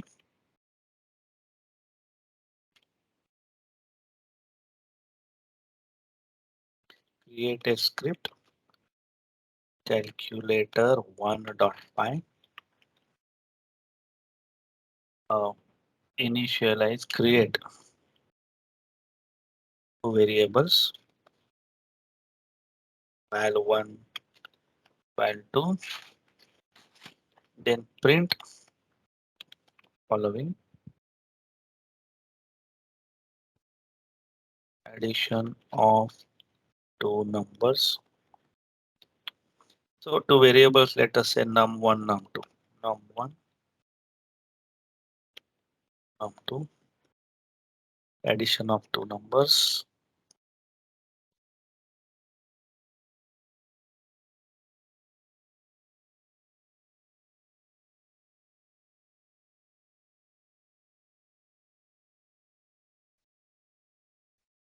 subtraction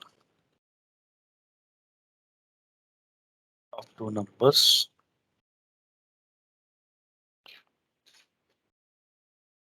multiplication of two numbers, division of two numbers. This is one activity, activity 1. Second, activity 2, create a script circle.py, create a variable radius, print area of circle pi r square, and print perimeter, that is 2 pi r. If anybody has any problem, doubt, please let me know. And you learn by doing hands-on. One. If anybody needs any help, you can tell me.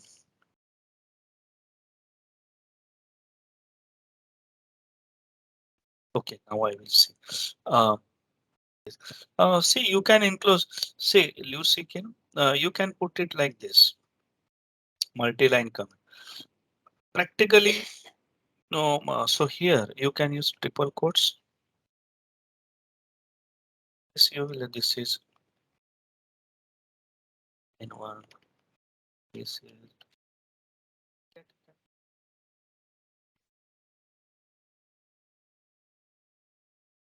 You will enclose it in triple quotes like this. And in newer Python 3.10, something new is introduced, multi-line commenting. But this is standard. Pi value as tip. Pi value as you can assume 3.14 sufficient. Of course, there are scientific libraries and we can get actual very accurate pi value also, but currently you can use replace pi by 3.14. So anytime you want to start any project, first take working any other working project. For example, this was the working project you have done. So copy that working project. Copy that working project.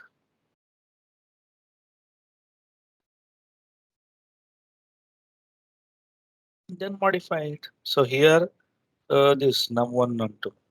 So here this is num1, num2, then this is multiplication. Then you can go on adding, replace multiplication by plus, then minus, then this and division, and you can so like that. So start with working code and modify it rather than starting from the scratch. In industry also, practically when they start, they will start with good working project and they will go on modifying it. Start with good working project, customize it.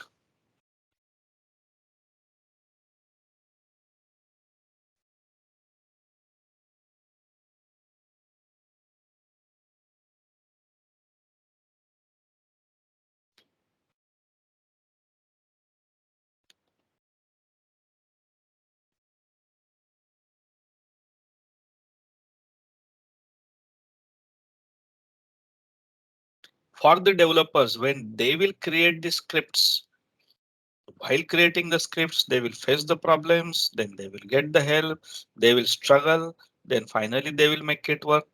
That is the learning. They get fun out of it. Okay. Yes. Okay. So most of you have done. Okay. So I will proceed with the next because we have time is less and lot more things to cover. Okay, ideally, now I have not done this here, but later on, ideally, I'm telling. So third is save. Don't do it now. Save. So code. So when when I say create a script calculator 1.py means you will create this code in Jupyter Notebook.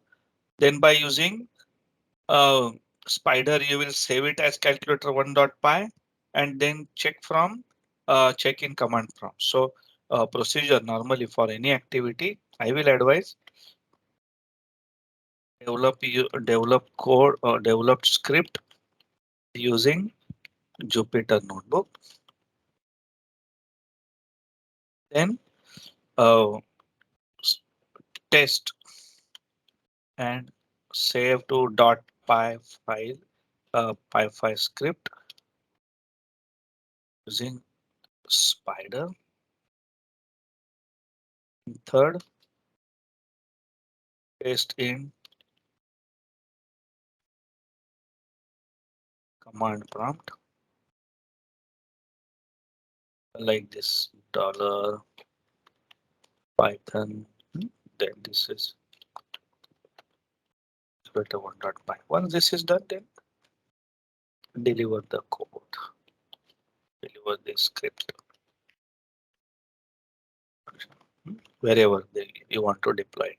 So every activity means except this delivering it to production, rest everything to be done whenever you are working independently. During this training, you just test it in Jupyter Notebook. If I tell that test it in Jupyter Notebook, developing Jupyter Notebook, test in Spyder and this, then only you do all these three steps, three steps. Otherwise, only Jupyter Notebook will be sufficient for understanding purpose.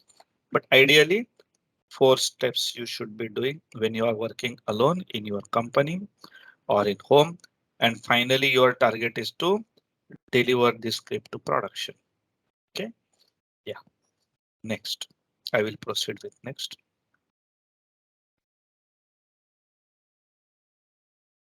Now I will start with a very basic data type string.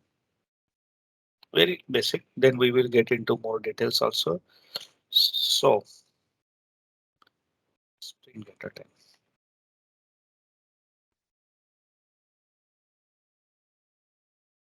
Starting with string data type.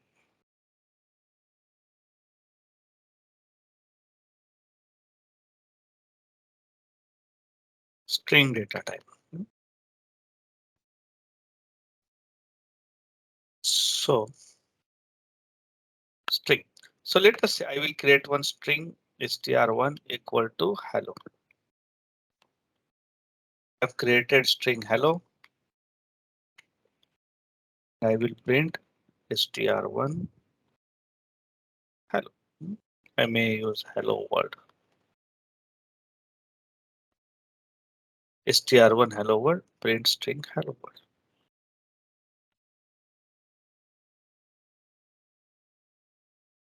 We have created.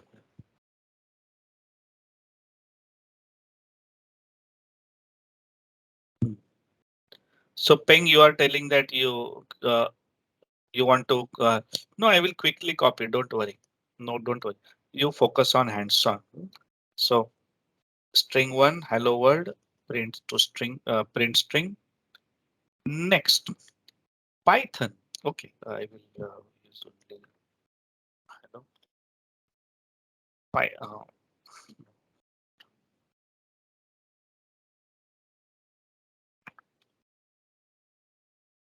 Let us assume my string is str2 is equal to python. So in Python, there are two types of indexing, forward indexing and reverse indexing. Forward means what? Let us say Python is my string python. So if I want to get the index value of p, I can use index 0, y1. So there is forward indexing 0, 1, 2, 3, 4, 5. And in Python, there is another technique to access the indexes of the characters inside the string, reverse indexing. Last character -1, second last -2, -3, -4, -5, -6. This is very interesting. So Python has two types of indexing, forward indexing and reverse indexing.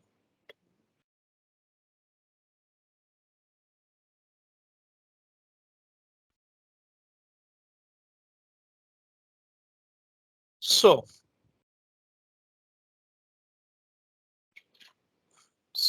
if my string is hello world, if I will say str1, I want to get 0th index, I will get h. If let's say I want w, 0, 1, 2, 3, 4, 5, 6.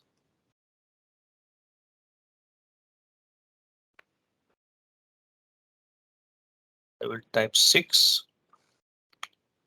w. If I want last character d here, I can type -1, which is very interesting. -1 means last. In other languages, if I want to get last character means I will have to calculate how many characters are there. Then I will have to give that index. Then I will get last character. In Python, -1 index means last. So let us say in hello world, I want w. That is -1, -2, -3, -4, -5. So -5 execute w. So in Python, you have forward indexing and reverse indexing.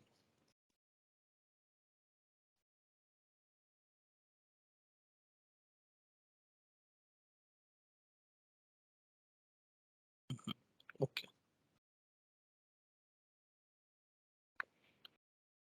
0, 6, -1, -5.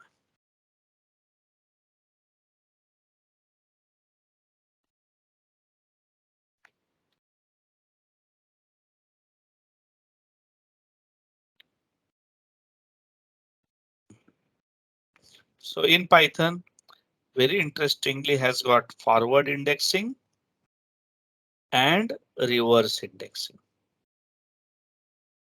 Very useful.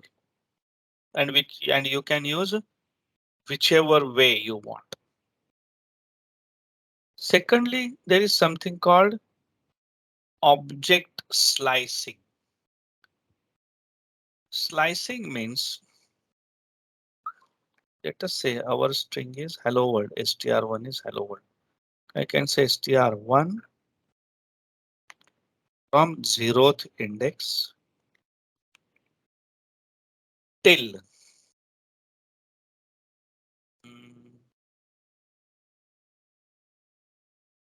0, 1, 2, 3, 4 till 5th. So I have extracted hello from the string. So second number is from 0th index till, not including, not including, from till not including it. Or I can say, or this same thing, if starting number is 0, I can simply write :5, it will do the same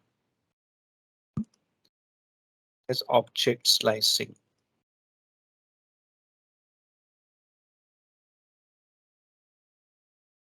This is called as object slicing.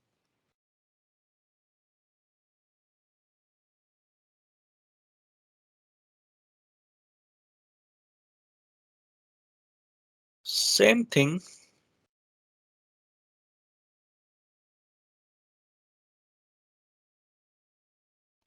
If I want world from reverse side.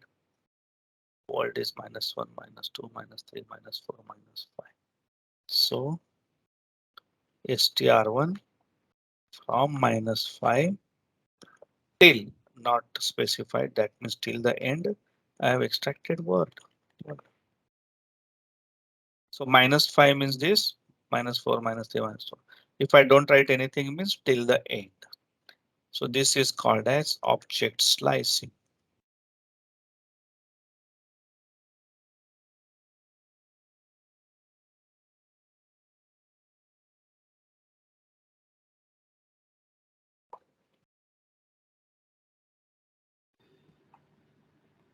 Yeah.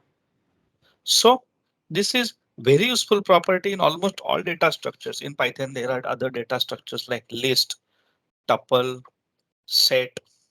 Set and dictionary, you cannot do slicing because those are not ordered, but list and tuple, we can do object slicing just like this, just like string. If I will multiply string, let us say hello, str1. What is it? Hello. Let us say I will. So if I will multiply the string by 5, it will repeat the string that many times.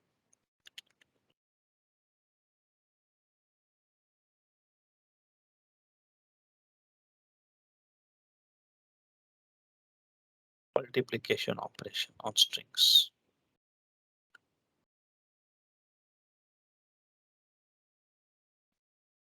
Strings can be added very easily. Hmm. For example, so let us say hello, hello plus space plus word. This will be added. So I can add strings. Hello is one string, space is another string, word is another string. We can simply add hello world simply like this. In newer Python 3.10 or py, let us say, even if I don't use anything, plus sign python, it will do the plus operation. Even if you don't add plus sign, if two strings are placed next to each other, addition operation will happen. Python, Python. So adding strings is very simple. You simply append the strings. We simply append the strings.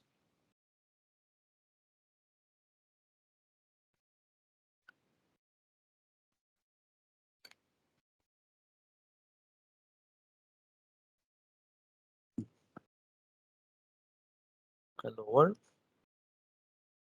And this is in newer standard Python. You simply place the two strings together. Those will be added. We are just understanding basics of string.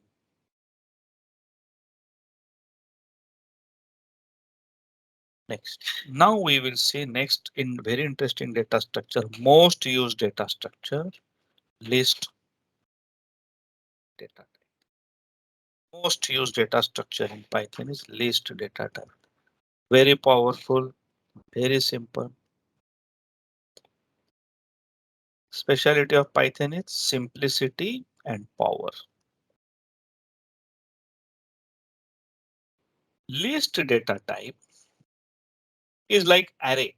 You know, if you have studied any other programming language, C, C++, Java, there is something array.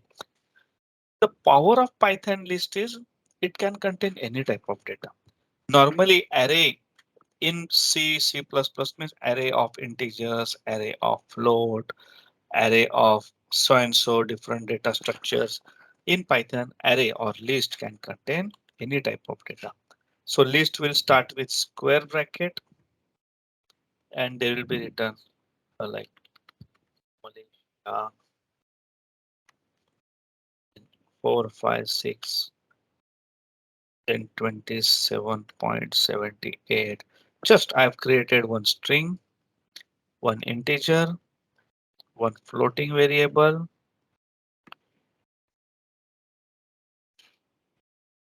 apple. True is one, this is Boolean variable, none is null variable. Let us say USA. So now here this list is containing these 5 items. 1, 2, 3, 4, 5, 6, 7, 7 items.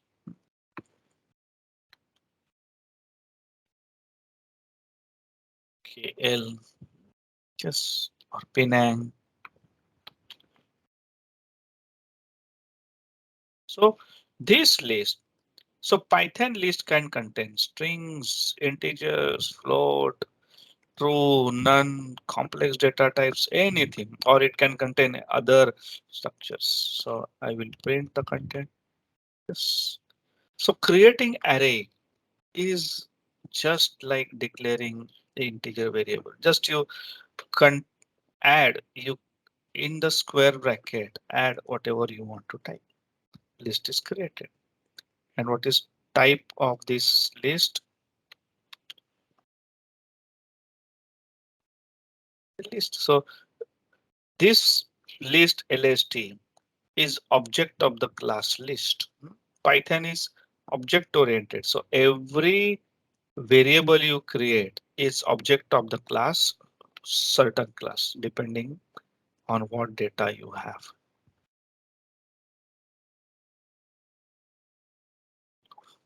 So How do we, sorry, yeah, please pick the number of objects in the list? len command. Len means Okay, you thanks. want to count number of objects, right? Len, 9 Yeah. objects are there. Now this, since it is object oriented, so many of our operations are there.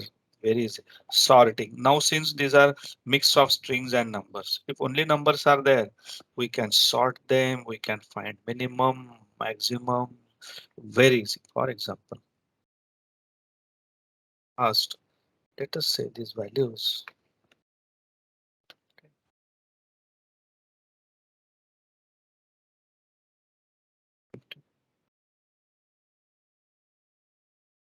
70,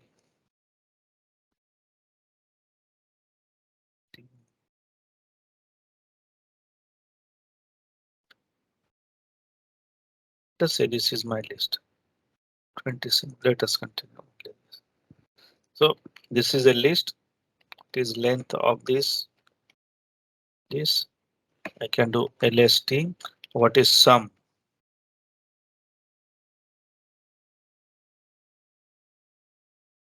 Sum 87 to 6. Sum of all the items. Minimum item in this LST. Minimum, maximum item. So many operations. Later on, when we will study in detail, if specific data type is there, then you can have sum of all the items, minimum, maximum. Lot many options are supported. Now I have just started with basics. Hmm. So Python supports so many like simplicity yet powerful functionality. Since it is object oriented, a lot many things are possible. Hmm. So coding really reduces by large extent. Otherwise, in other languages, if you want to get the sum of all items from the array, you will have to write the code, and coding means you have to putting the code means there is possible we will spend time, the chances of making mistakes here all numerous.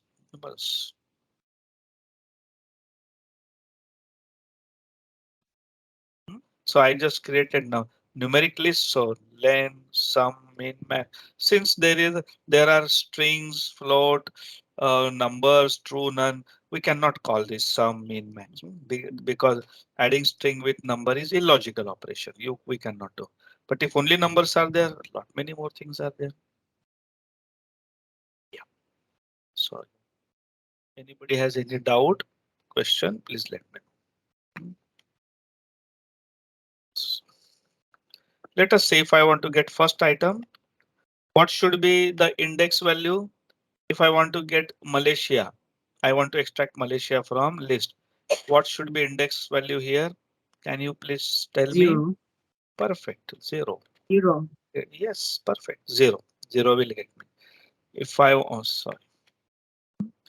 So, sorry, here controls. 0. Then let us say if I want to get apple, what I should do? Which index value?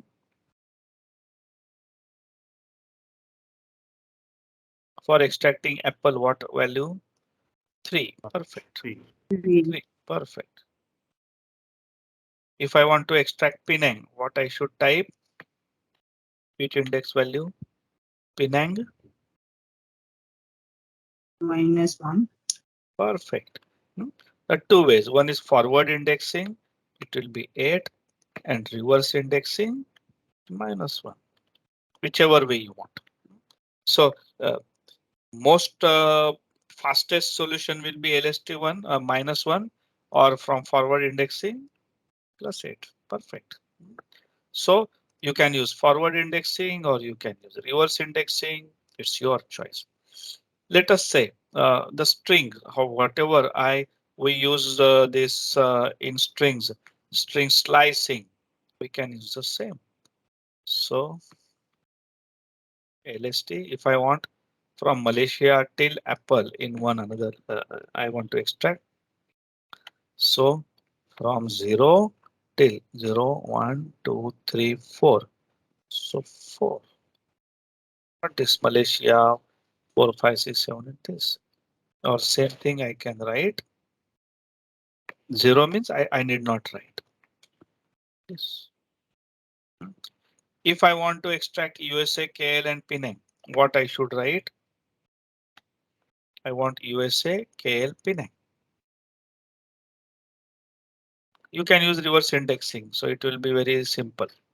-1, -2, -3. So -3 till end, no need of mentioning. You got USA, KL, Penang. So you can mix forward indexing and minor and reverse indexing. I can use first number in forward indexing and second number in reverse indexing, depending. If you are accessing something in this region at the end of the list, and if list is very long, use reverse indexing. If you are at the beginning of the string, forward indexing, whatever suits your, it's like relative addressing. Clear? Very useful. If I want to, if I want to reverse the string, I can just plus colon colon -1. It will reverse the string. So list is Malaysia, this. If I will use colon in square bracket colon -1, list will be reversed. Straightforward.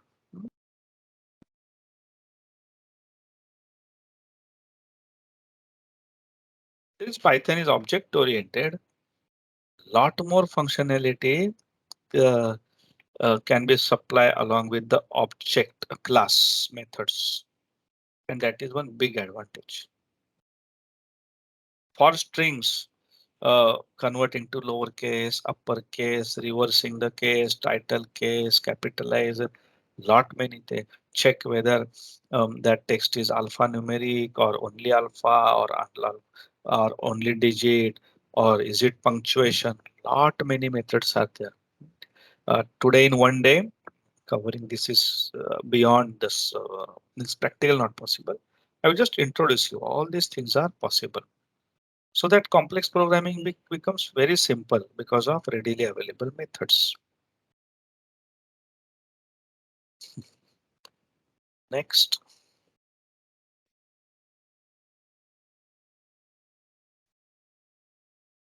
now let us say I have another list, tiny list, tiny list. In that, two items are 1, 2, 3, and John. It is simple, tiny list, tiny list. So I can add list, new list is equal to lst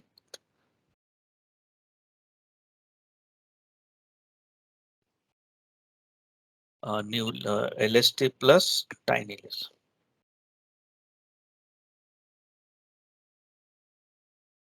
So adding lists is also very simple.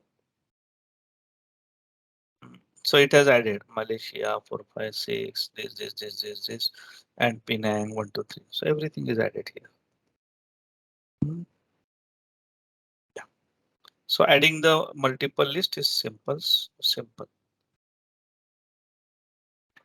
Since this it has printed on the new line, but this is one single list. If I want to change content, if I want to change Penang to Tokyo, LST, I want to change Penang to Tokyo. So LST -1 is equal to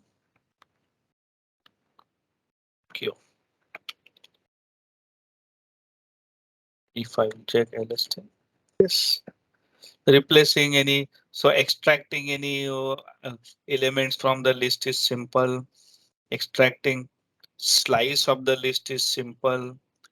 Replacing any content is simple. So LST Tokyo. And if I want to delete specific item, delete LST specific item -1. Yes, I've deleted. So we have done various operations. So normally any array operations. So I didn't add.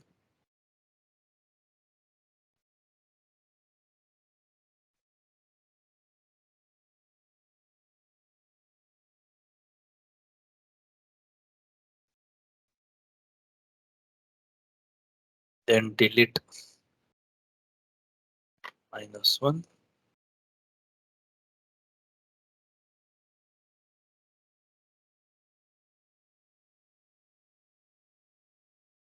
So list I will quickly revise.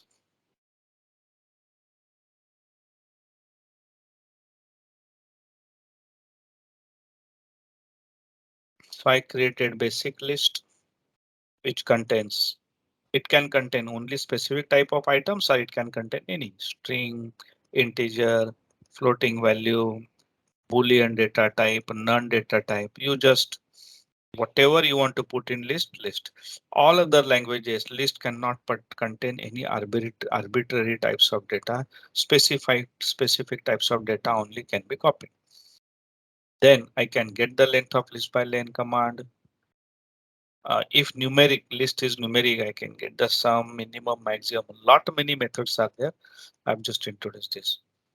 Now, if I have list, I can get first element, third specific element by forward indexing or reverse indexing. I can slice it just like string from starting index till this index, not including this. If starting number is 0, I need not write anything. If second number is last number, you need not write it. So last, so LST -3 till end of string. If I want to reverse the string, I will have to use, I will use minus. So this is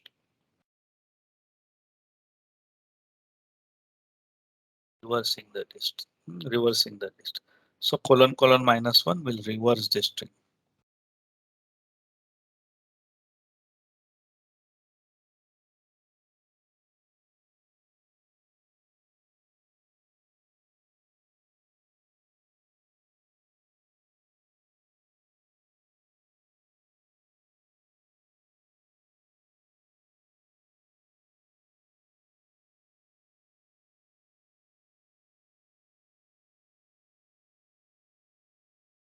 Mhm.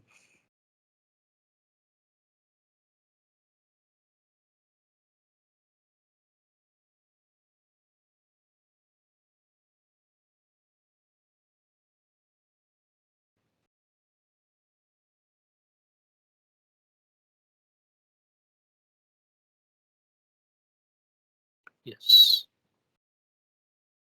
Hmm. Then adding another list, one list into another is just like string. You can do plus and you can add another array. If I want to replace any item, just give the index value and this. Similarly, you can replace the slice also. You can replace slice by give the slice index and replace those items.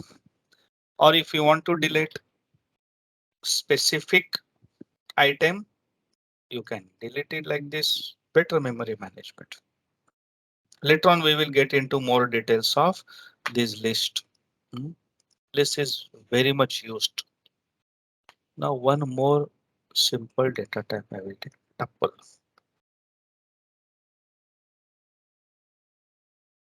Data type tuple is very similar to list.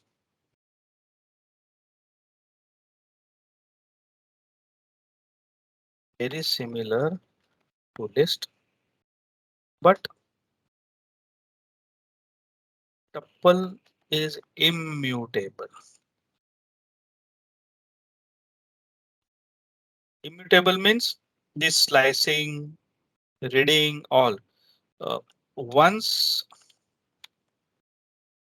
it's created, then we cannot do a write operation on it. Means we cannot change it.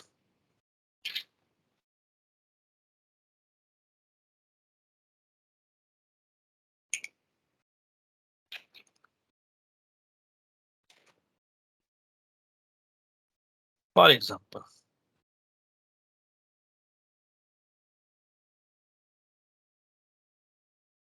I can create a tuple of ABCD 5, 6, 8, 2, 2 point John, true apple. Hmm, I can give tup is equal to 0, just like we can extract. But if I will try to change the tuple 0 with XYZ,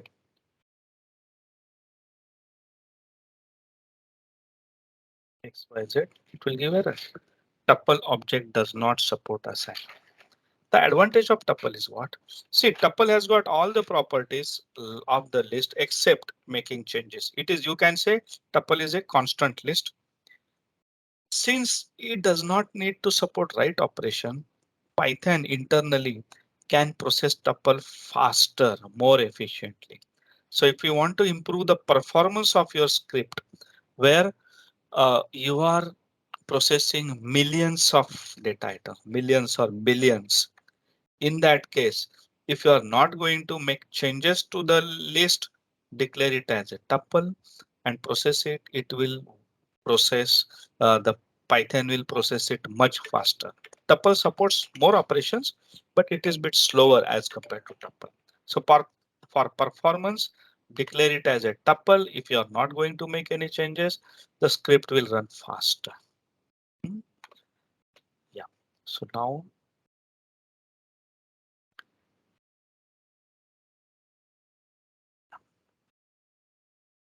tuple, yeah. So tuple uses a round bracket. List uses square bracket. Tuple uses a round bracket. Hmm. So when we stopped for the lunch, that time we were we had just started discussing tuple. Tuple is a interesting data type where you have all the properties of list. All means uh, here we can okay. So tuple, when you create a tuple, that means you enclose the items in a round bracket. If you enclose the items in square bracket, that will declare it as a list. When you enclose it in round bracket, tuple, so you can tuple, you can uh, get the item from the list, you can get the slice from it, you can get minimum, maximum, sum, everything. Only thing is you cannot change the content of tuple.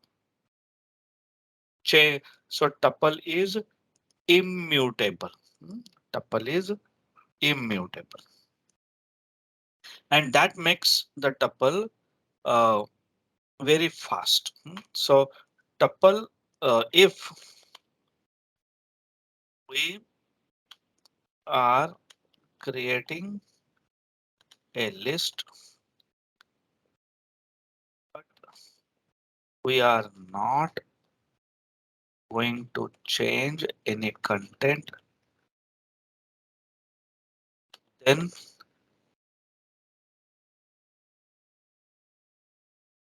then it is better to declare it as tuple so that processing will be very fast. So tuples are much faster in processing as compared to list. So if like huge list you are going to create, like mostly in data processing, data analysis, where millions of items you want to process and you are not going to check, but you want to do processing. You want to read the content and as per that item you are going to do some other work.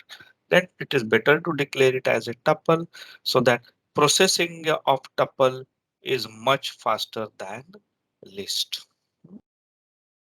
Processing of tuple much faster than list.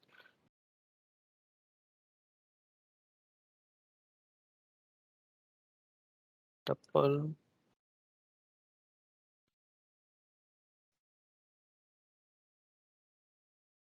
tuple means round bracket. Tuple error, tuple will give error since tuple are read only. Read only means immutable. Once you create the tuple, you cannot. But you can add two tuples and create third tuple. So let us say I've got tuple one and I've created tuple. Let us say 1, 2, 3. Tuple 2,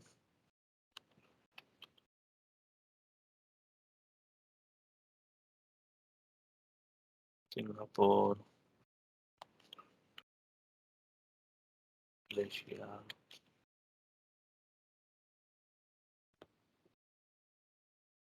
Right. This is one tuple. So you can create top 3 is equal to top 1 plus top 2. So you have created. So you can add two tuple and create third tuple, but you cannot change the content of one tuple. So and for processing internally in the Python framework, tuples are much faster. Okay. Anybody has any question? Please let me know. Yeah. Maybe how do we what at what point do we decide whether we use list or a tuple when we are writing our script? See, now here, once I create it, but later on, if you are going to change the content, John to let us say Ganesh or true to false, if you are going to change the content of this, then you have no choice than declaring it as a tuple. Sorry, than declaring a list. Means if you declare it as a list, you can change the content John to Ganesh, true to false, apple to mango, or durian, or whatever. Then you have no choice. You have to declare it as a list. But once you have declared, for example, if you have if you read a like for example, you are read a CSV file. You are going to read CSV file and uh, check which item large is, small is, this, that. You're going to only read. Then convert it into tuple, uh, read a CSV file, and megabyte or gigabytes of data is there. huh? And you are going to do the processing such as mm, reading the content and extracting some information, but you are not going to modify this. Then declare it as a tuple. Performance will be much faster. Hmm? Does this answer your question? Okay, thank you. Hmm. So a tuple are faster in processing because they support limited operations. Limited means other than changing the content, they support all the operations supported by list. To check all the operations, let us say tup. So I can do dir. We will get into most of the operations in more detail later on. So tuples, say count and index, count and index. So and various other operations are there. These are various operations, but very few operations. List dir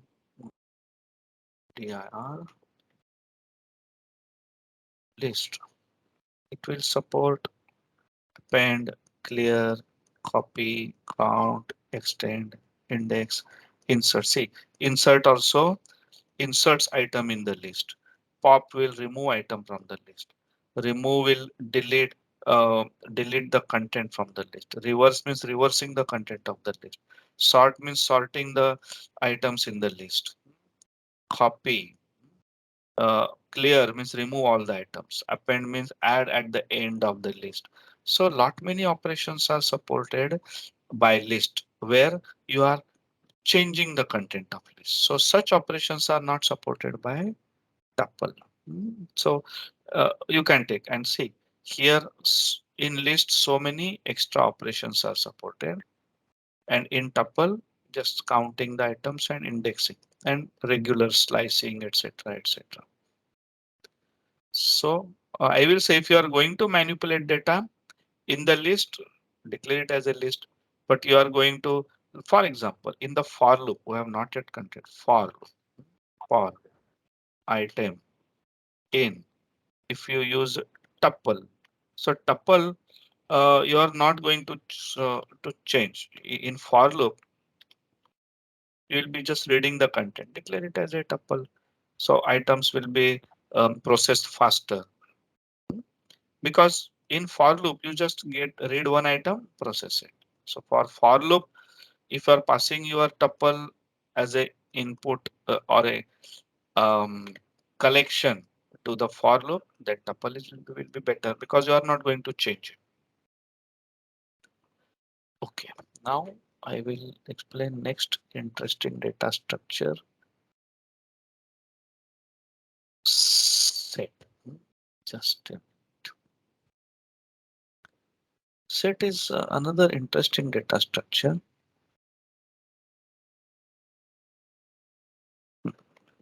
Set data type. These are unique, means these are unique data types as compared to other language. Set data type. Set data type.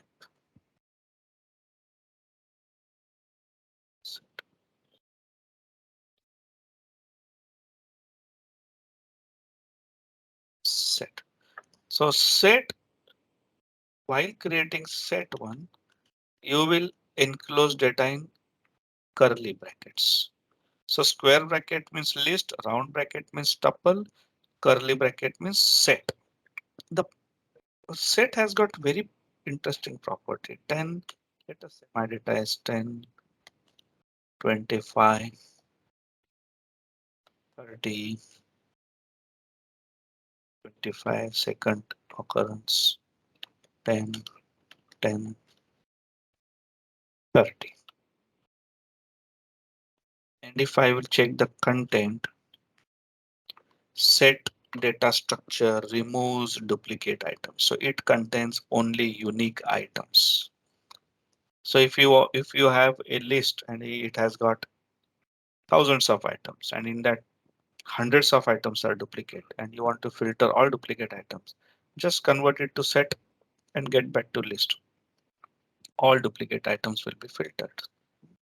So set on doing hands-on along with me. Every practical which I am doing, you also do. So set is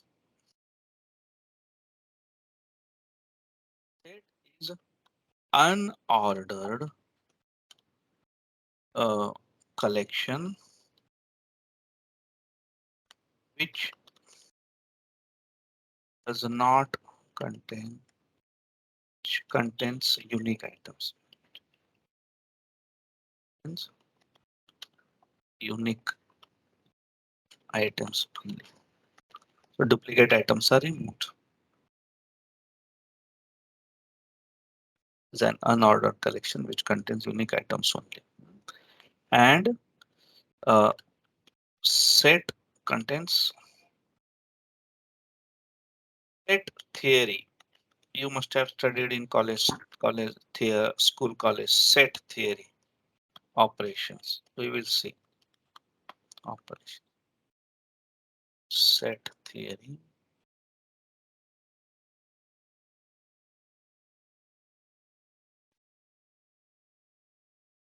Let us see. I will elaborate. Let us say I have one set color one. Color one, I have got one set of colors. First is red color, green color, orange color, white color. Then another set which has black, green,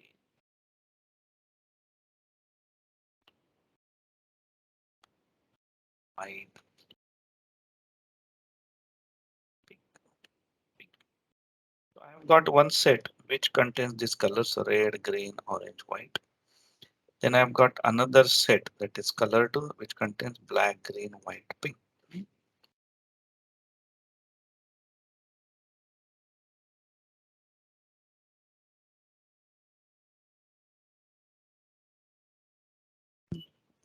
Now, if I want to find common colors, find common colors in both sets, we use call one and call two.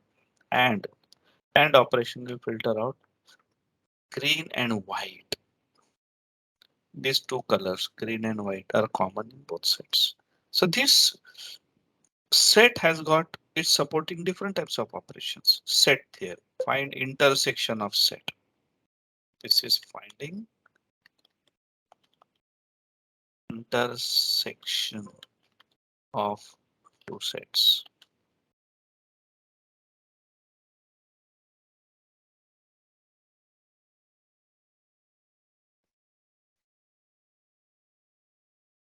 Finding intersection of sets. If I want to find all set,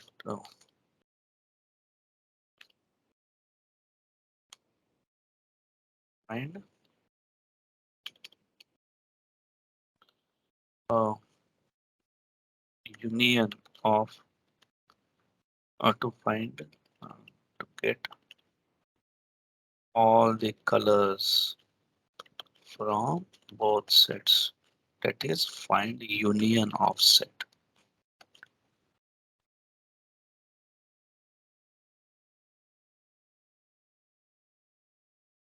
Find union of sets. In that case, we will use color one or color two. So I've got in both the sets combination black, green, orange, pink, red, white.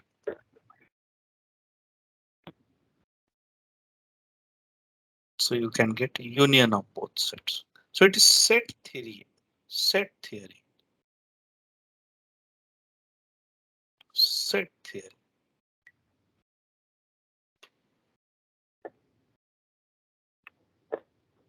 Then let us say I want to find items either in cell, either in color one or color two, but not in both. If I am interested in finding the colors which is there in color one but not in color two, or it is in color two but not in color one. To find such, you can use color one XOR, that is caret color. So black and orange are in color 1 but not in color 2. Pink and red are in color 2 but not in color 1. So it is supporting different types of operations. Set theory operations, very useful. Sometimes in your design, uh, these operations are not readily available. Otherwise, list is very versatile, and tuple and set are have special properties. Tuple is immutable, and set is we can use set theory operations. If I want to check red in color 1, true is the red. This is called as membership operator. Red in color 2, false. So in is membership operator. I can check red in color 1, true. Red in color 2, false. Python has simplified the programming. So coding becomes very simple, and more focus is on your logic. You develop the logic, use relevant libraries, and go ahead. No, we don't have time. Otherwise, I would have shared data science, data analytics projects. Just in few lines of code, you can build data analytics, data processing, then do forecasting, predictions. With other languages, that will be quite complicated.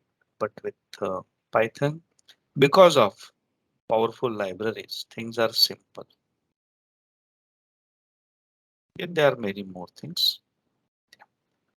So anybody has any question in uh, set data type? I'm just introducing these data structures. I'm not getting into more detail because each data structure, if we want to get in detail, we will need a lot of time. And today in one day, we are going to cover many topics. So I will just cover. Okay, now, so now I will see dictionary data type.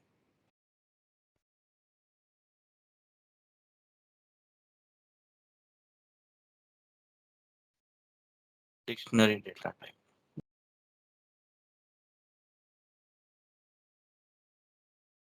This is again very special type of data type, very useful.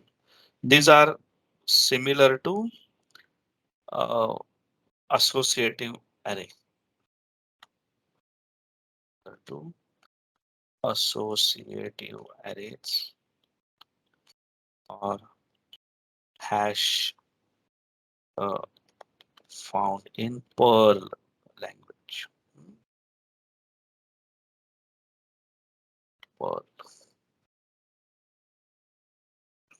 Or in other cases, just a minute.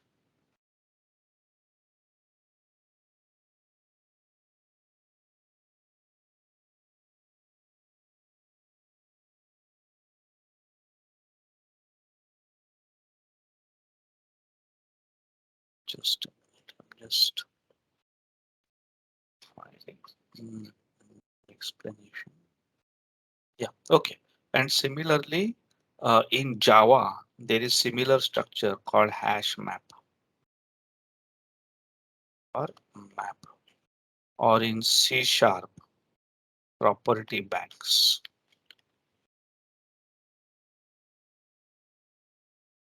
Property banks and C sharp or hash map or mapping Java or in Perl associative array.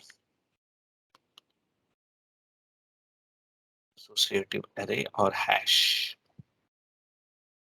The data structures very useful.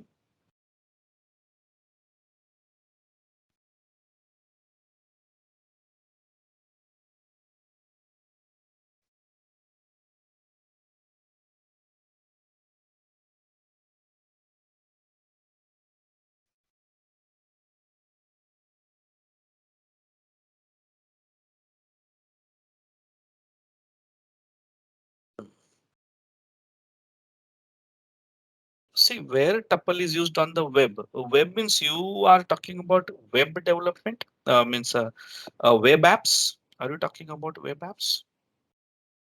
Yeah. Okay. See, basically web. See, again, whenever you are declaring a list, see, normally wherever you use arrays, you will be using list. And now the primary difference between tuple and list. So list very versatile. So you can create, modify this. So most of the places you where you want to create array of item, just use list. So if you have any doubt, just simply use list. Now suppose you have performance issue. Performance means you want to improve the timing. You want the processing to be faster, more efficient. So if list once you create, if you are not going to edit any content, just declare that list as tuple. So the processing will be faster because tuple doesn't support changing the content. But in memory, Python framework can process tuple faster than the list. That is the difference. Okay. Yeah.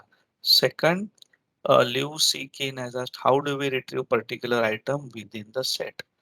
I will demonstrate dictionary set. If I want to retrieve, one second. So let us say, um, okay. Now, uh, this set you can add anything. So there is nothing like you cannot modify the set. So let us say my set is this color one. If I want to add any more color to route any more color, then I can use uh, color one dot add. I want to add blue color. Color one. I have added blue color. So set is unordered collection. So in set you can add, you can remove, you can do set theory operations, but there is no ordering like indexing 0, 1, 2, 3, 4, 5. In list and tuple, there is indexing. You can index 0, 1, 2, 3, -1, -2. You can extract specific item, etc. In color, you can add, but you don't have control over the location. And to extract, so just color one, color two. I can check, I can add. So if I want to get one item from color one dot pop, pop will remove one item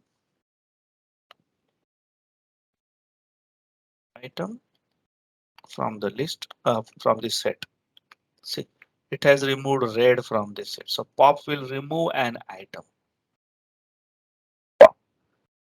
If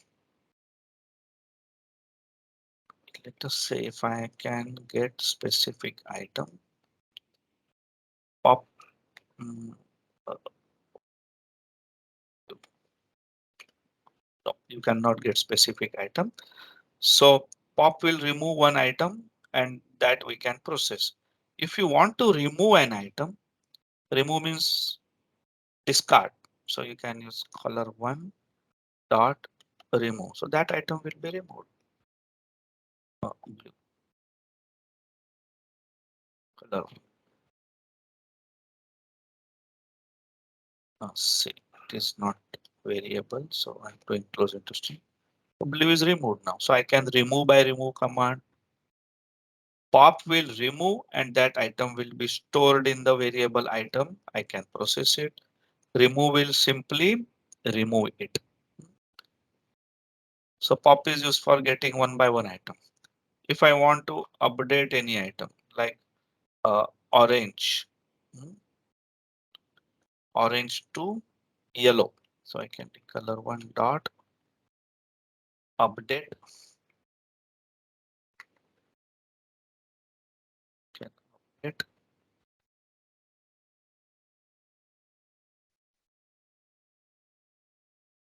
Update is for adding. Add. No, update is for adding the list of items. If I want to update, so for adding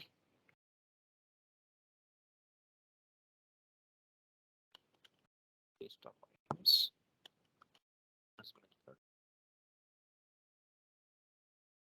So this lst1 is equal to, let us say I can be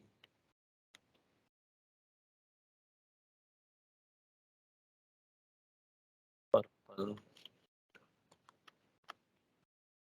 T lst1 color one. It has added this yellow, purple, chocolatey into this.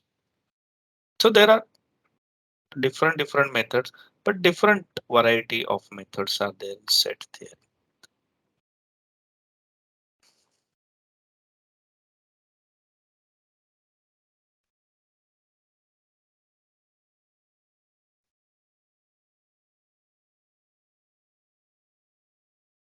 Add, pop. There are many more.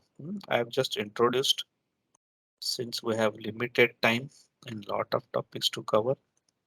Of course, we are covering basics, but even then, remove, add, color, remove, update.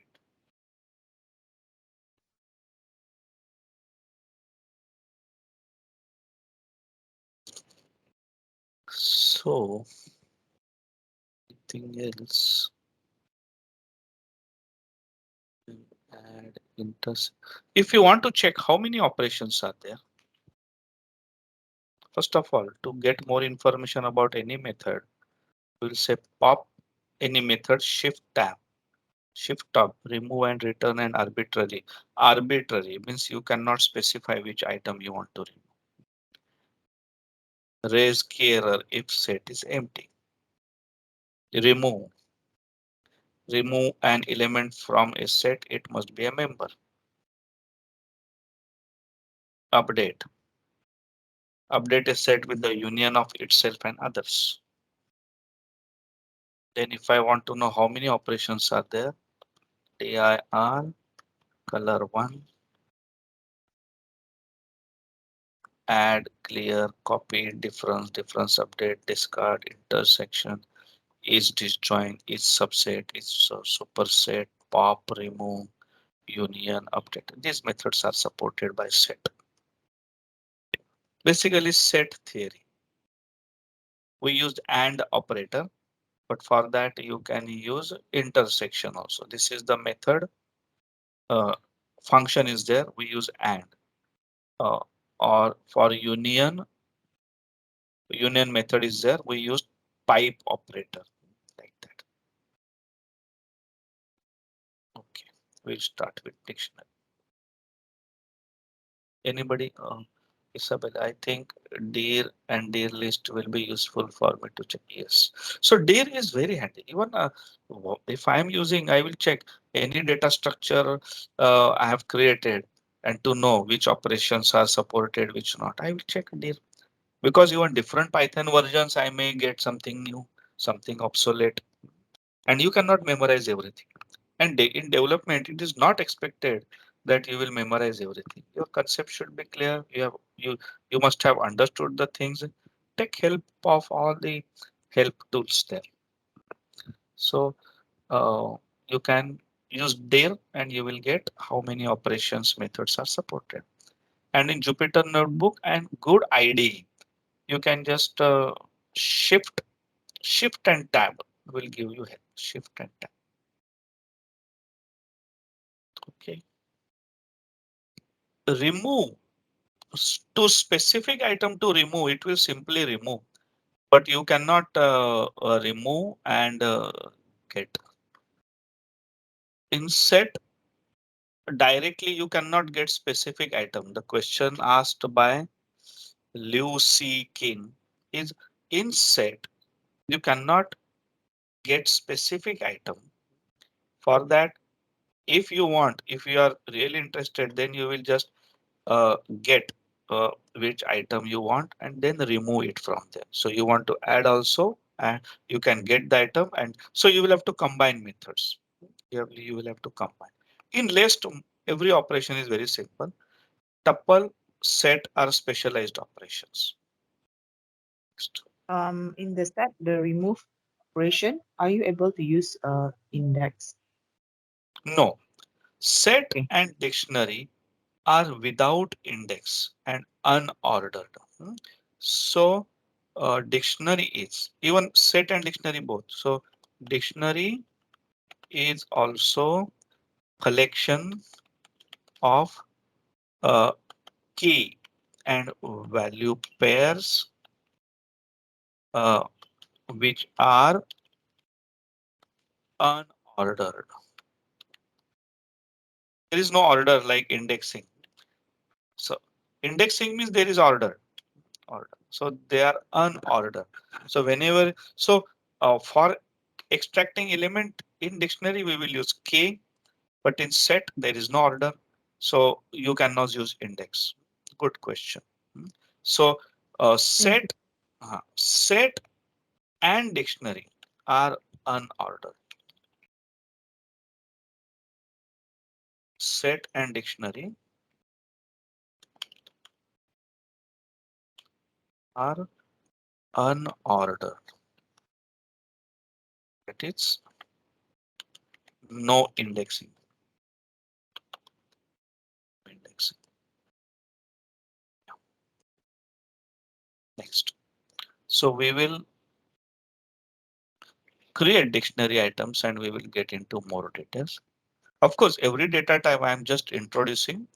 There are lot many methods and uh, activities are there. Yeah.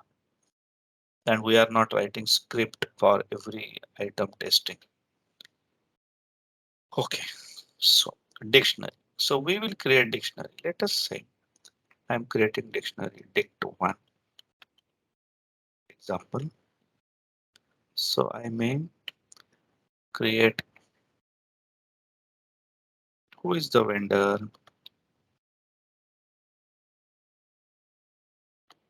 This is vendor, value is Cisco. So there is no indexing 0, 1, 2, 3. This key becomes a index. So these are dictionaries are label indexed. Label index. Whatever label or key is there, key will be treated as index.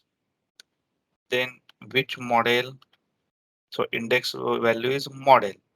Model is 2600. Which iOS version into it? It has got 12.4. Then how many ports? 4. How much RAM? 128. So this is a dictionary. So dictionary is a collection of key value pairs. Rest, list, tuple, set are collections of single items, and dictionary is collection of pairs. Each pair has got one key and other value. So for model vendor, key vendor value is Cisco. Key model value is this like that. And if let us say I want to know who is the vendor. One who is the vendor? Cisco. Model. So instead of index value, you use the keys as index.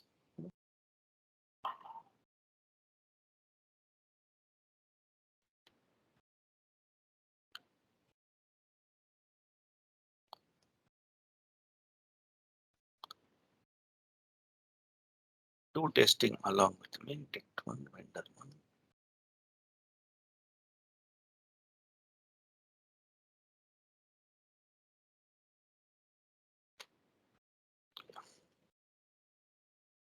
So we have created dictionary and return vendor model.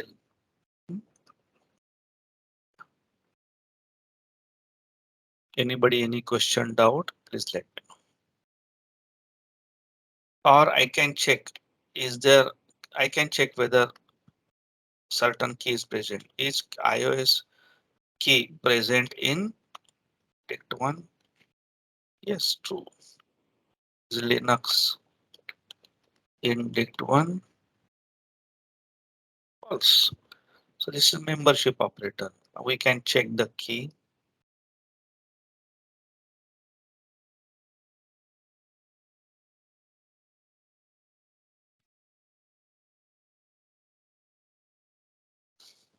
Okay. If I want to check how many keys are there, dict 1 dot keys. So there are keys vendor, model, iOS, ports, RAM. Dict 1 does values. Can get all your Cisco 26012 for this. Or if I want it to one dot items. This is one item, this is second item, this is third item. So like that you can get more information.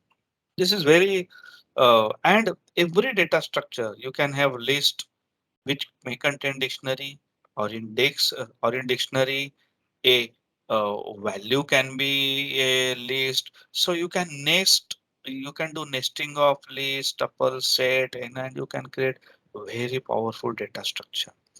So your just imagination, you just imagine the data structure and that data structure can be created very easily in Python, very easily because syntax is very simple. Just you and any type of data. You don't, you can mix various variety of data. Here you can see Cisco, this is a, this value, this is string, this is for integer, this is float, all mixed.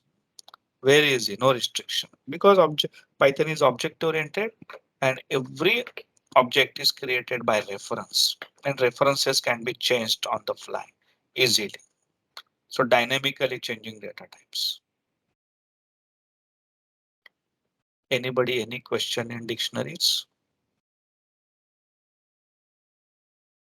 Dictionary data type.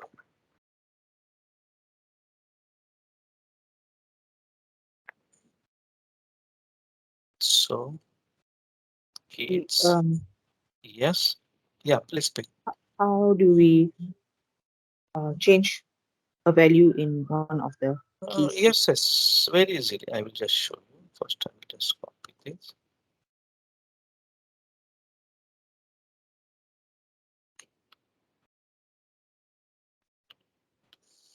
I hope everybody is doing hands-on along with me. If you want to do development, there is no shortcut. You have to do hands-on. You have to develop because you do the uh, development. You will make the mistakes. You will debug. You will identify the mistakes, correct them. Let us say model number instead of 2600, you want to do put 320. So pick one and then in the key, I will say model and I will just specify instead of 260 320. Click one. So I've changed. So instead of index, regular index 0, 1, 2, 3, I will use key as index and I can change any value. Does this answer your question? Yes, thank you. Cool. So, so means as I told you, uh, see, I had worked uh, in development. I had used C, C++, assembly language programming, embedded technologies. So much restrictions. Of course, that is a power also in C, C++, but so much syntax when I started learning Python for IoT projects, Internet of Things projects, then data analytics and artificial intelligence. I was surprised by simplicity. It was difficult for me to accept the simplicity, to be very frank, because in C, C++, unless you put semicolon at the end of line, that line will not execute. Here, no semicolon needed and no brackets, that parenthesis open in every like C for or function, and then inside this we have to write the code. Nothing like it. So it is relatively very simple language. So it was very difficult for me to digest the simplicity and power initially when I started learning Python. And I used to mix Linux shell scripting syntax where space, if in Linux shell scripting I am working, there should not be space before and after the equal sign. In Python, there is no restriction. In C language, semicolon is needed. That is not needed in Python. And um, in C or most of the languages, you cannot mix various types of data types. But here in Python, you can mix any type of data. You can do nesting. Yeah, you can do nesting. So nesting of list can contain set, set can contain dictionary, inside dictionary you can contain list. You can just you can complicate how much by very simple. Yeah. So yeah, yes, good question. If you want to delete, let us say I want to delete model. I can say delete dict one instead of index. I have deleted it. So dict one. So instead of numeric index, you will use key as index. Rickson, you got the, does this answer your question? So simply Yes. you will, yeah. So instead of, see, normally in list or a tuple, we use a numeric index 0, 1, 2, 3, -1, -2 like that. In dictionary, you use these keys as index and do that. And very, very versatile, very versatile. Anybody, any other question? Now I'm not getting in more details because I'm covering. If you have any questions, I will answer. Otherwise, I am getting to next and next topics. Hmm. Because otherwise we can work with dictionaries for 2 hours, list 2 hours, and only one or two topics also we can consume full day. So I'm trying to introduce all data structures, but any specific, any questions or doubt, please ask. I will cover that. Okay, so we did this. Now, typecasting. Hmm.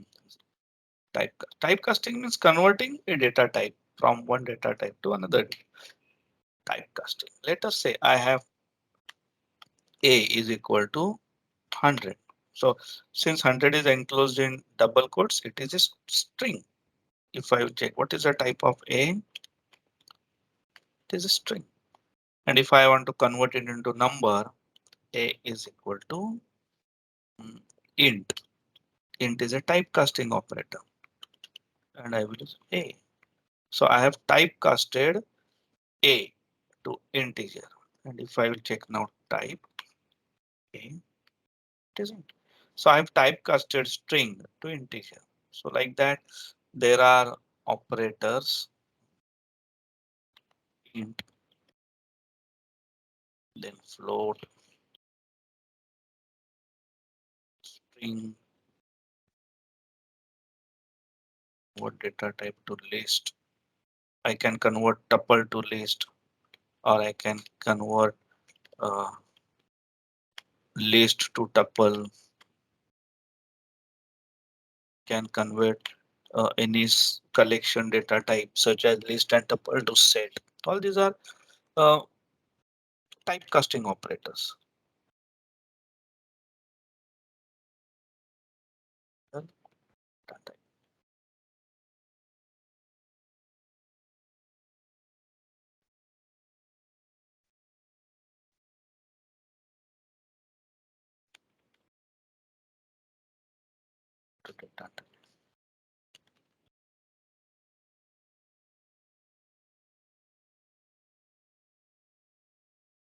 data type.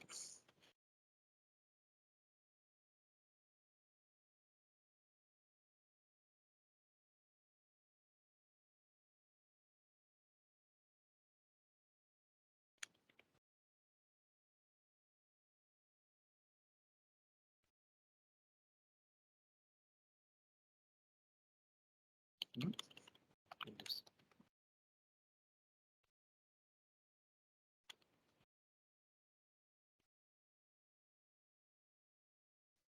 Wong says, can Python be used to create low-level system software such as? No, no. See what happens. Python is high level, so even Python at lowest level will be using C, C++.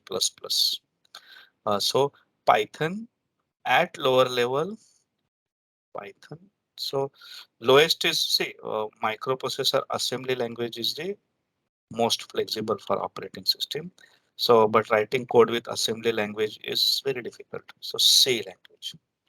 And many times C language also sometimes very complicated. So then C++ reduces a lot. Then at higher level we have Java, Python. They internally all use C, C++. So C and C++. So by far the most C is most powerful lowest level language above assembly language because C has lot of restrictions but very powerful at operating system pointers, reference, memory management, uh, very less machine cycle. All higher level languages, Java, Python are uh, abstracting, simplifying the software development. Those are easy for developing. They give us lot of flexibility, lot of libraries. But if you want to develop device drivers in Linux kernel, you have to use C or assembly. There is no choice. So Wong, C and assembly are most if it means they are very close to operating system hardware level communication. C++ is higher than C. Java and Python are higher than C++.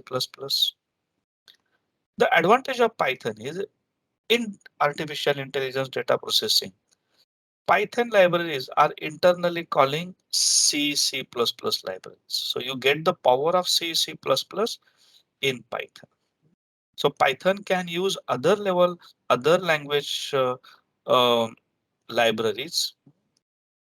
Those can be used. So many times you get the power of C and C++ in Python because Python is using C, C++ library. Does this answer your question, Wong?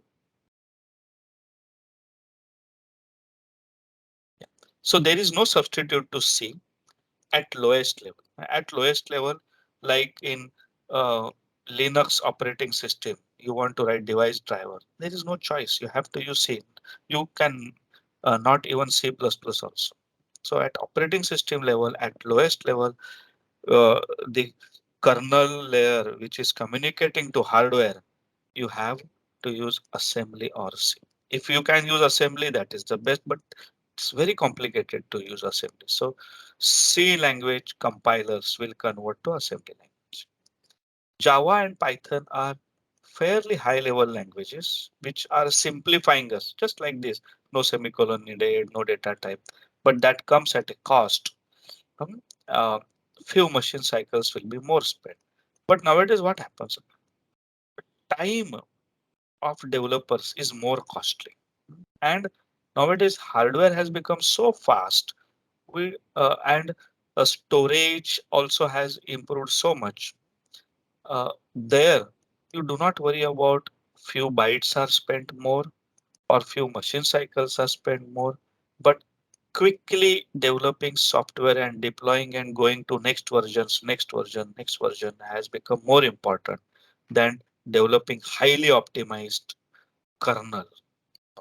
In application development, developing latest software and updating and adding more and more functionalities every few months has become a need of the business environment.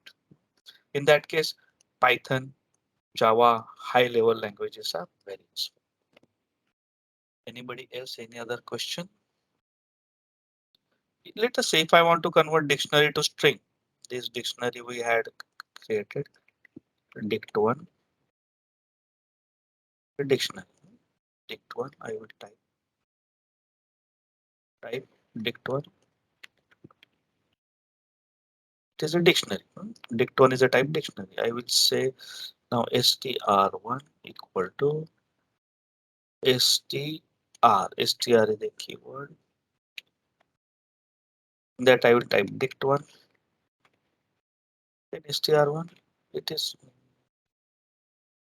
dict one. I made spelling mistake.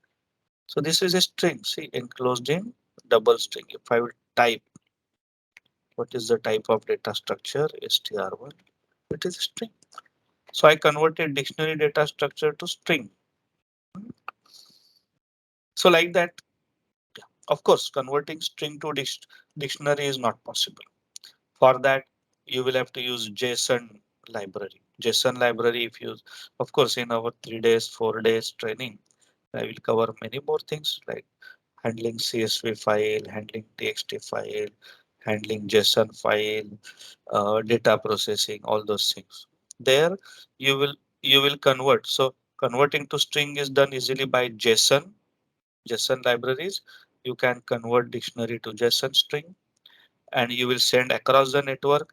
Receiver will by using JSON library get the original data structure such as dictionary, etc., etc.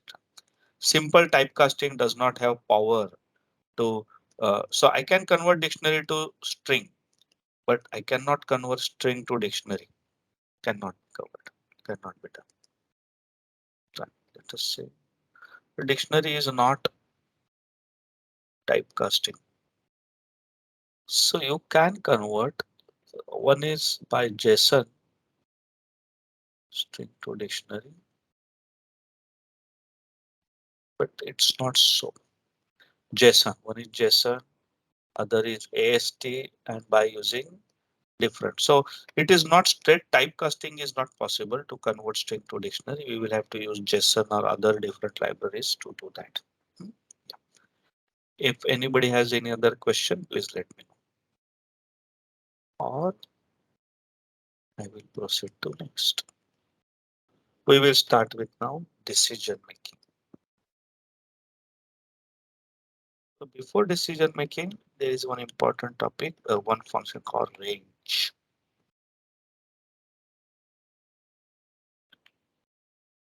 function. So unless we study range, before no, that will be needed for loops. We will study decision making first. Range will be needed for loops. Looping, we need range.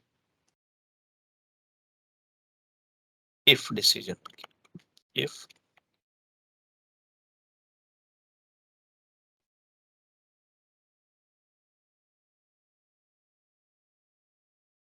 decision making. So, so if decision making. So let us say my y x is equal to 12.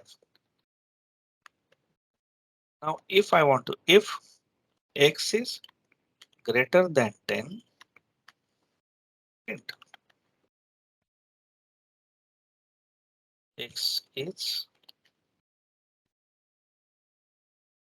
greater than 10. If this is true, so if this statement is true, it will execute. Because I am personally developer and I know if as long as if I don't do hands-on, it is not learning because there are so many variables or so many small things, installing tools and everything. If we don't do hands-on, we don't learn. Next. Now the same code, I want if true this, else means if statement is false,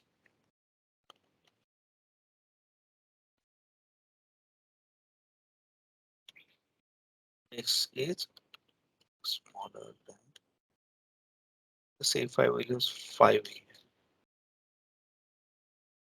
okay, x is 5, so is x greater than 10?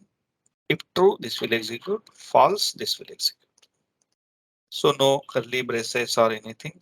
In C, C++, we have to enclose these commands in curly braces. Here, just indentation should be same. I cannot use extra. Let us see this will work. Here it is working. But if I have multiple statements or nested if there, then you have to take care of indentation problem. If indentation is different, that will be treated as a different command. 5x is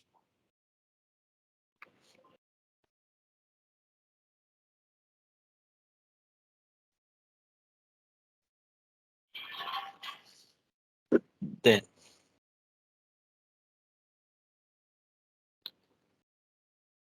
1. Now else elif.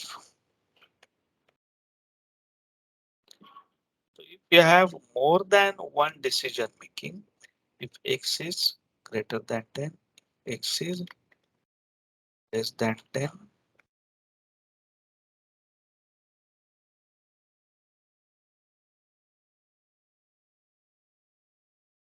x is more than 10, x is.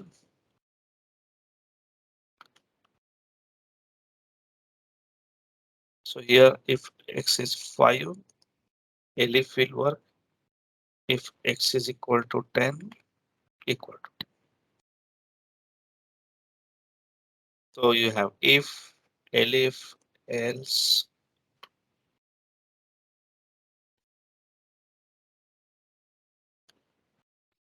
Uh, Control said can I will check here as you said. Uh, so you mean to say Control Z means insert tab. So you don't want to press tab key. Tab will add 4 spaces. Isabel. Uh, Here when you press tab, 4 spaces will be added. Yes, like that. Or there can be shortcuts. Go to help, keyboard shortcuts. Check for file open. Okay, you are familiar with Visual Studio Code. That is very powerful editor. In that, even Jupyter Notebook connector is also available. Yeah. So let's select, change, select.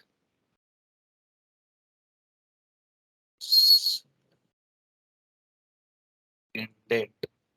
Control minus this is control minus this indent. The indent. So okay, Eureka, I will come back to you. Isabel, I think whatever you need, this is similar to this, and you can change these shortcuts if you want. Isabel, Isabel, how to Yeah, I'm pronounce your listening. name? So Isabel, how to pronounce your name from your spelling? I don't want to That is make mistake. correct. That is correct. Isabel, right? Not Isabella. Yeah. Isabel. Okay, Isabel. Yeah, Thank you. that's correct. Because I also don't like my name to be changed. So similar things should not happen with you. So Control L. So you can uh, change, and if you want, there is facility that edit shortcuts. So you can edit this shortcut to whatever you want suitable. So you can edit this shortcut, and for indentation, there are this indent, indent, undo, comment, undo selection. Many shortcuts are there. You can use it. So Isabel, does this answer your question? Yes, yes. Thank you. Yes, thank you. Eureka, you asked this, all right? Let us say sometime what happens.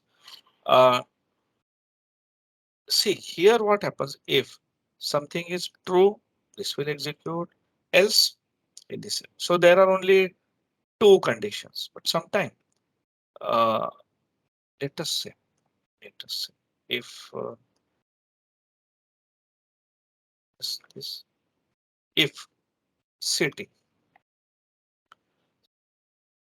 to it could be Penang or KL or Johor or many more. So in that case, you want to say if city uh, Penang,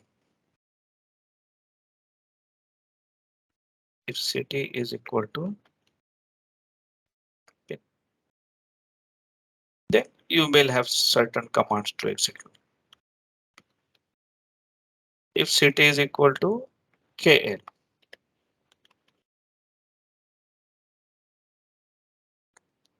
then you may have certain commands to execute.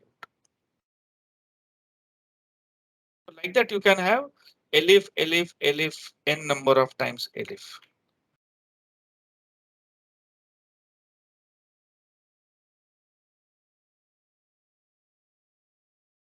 Like booking tickets, etc. Then another command set of commands.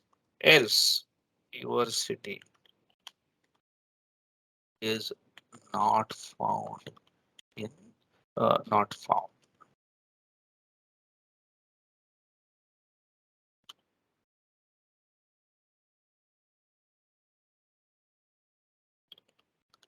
Please contact support. Understood, Eureka?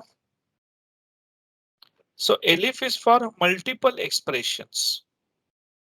So you have, if this is so and so, this is true, then this case this set of commands will execute. If this is equal to this expression, then this set of. So you can have elif any number of times. And else means if any if or elif fails, nowhere it is handled. So all everything else will be handled here, right? This is simple command. So commands means you will have to put the commands.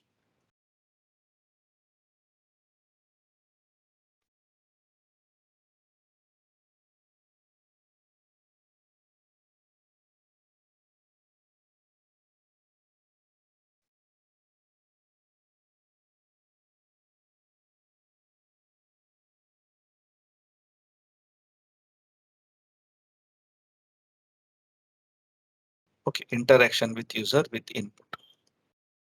Thanks for telling me. So let us say I want to ask user name is equal to what is your name? I will use input command. Then please enter your name.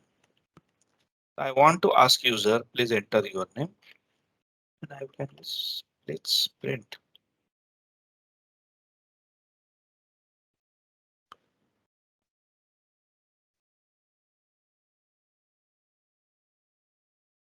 If I will done.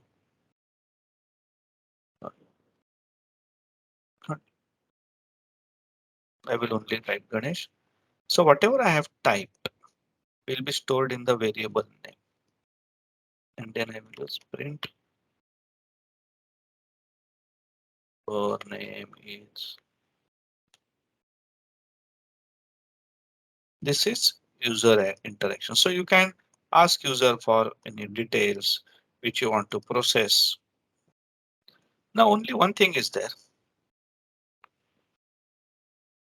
Let us say quantity QTY quantity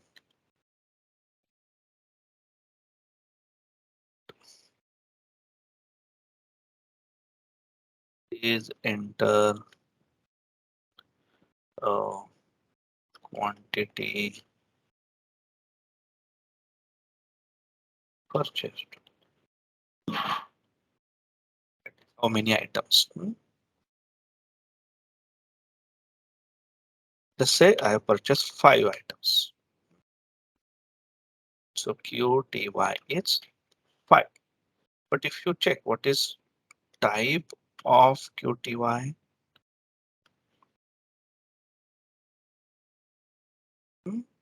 so if you want to do numeric operation, let us say you want to multiply quantity with price, you will have to typecast it to integer.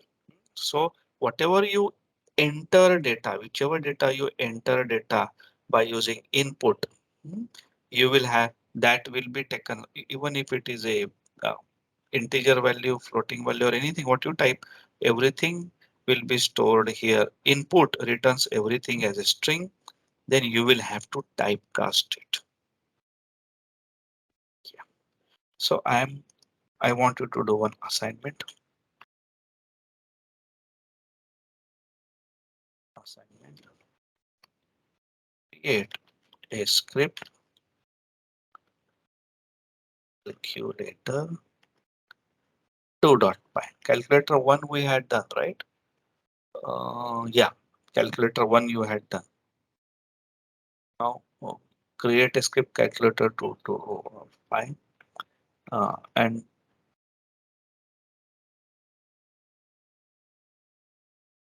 add following.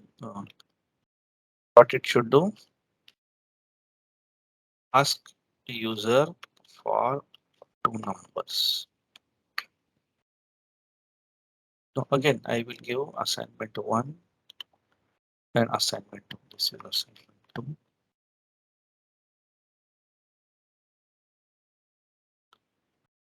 Assignment 1. Create a script information.py. Ask user for his host name. Ask user for his or her. We are not partial towards anybody. His or her first name. Ask user for his last name. Then print on the screen name of the person. First activity. Second activity, create a script calculator 2.py because calculator 1 we had done earlier. Ask user for two numbers by using input function. Then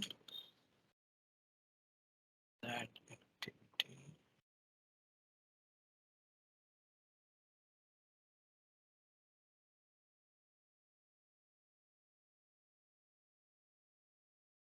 list. Oh, not many things we have covered. Calculator. Circle, yes. Print following.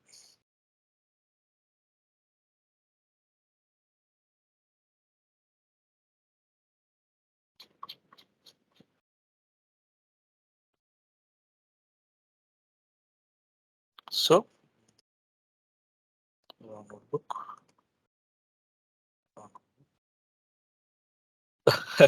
Eureka done. Eureka wait for others.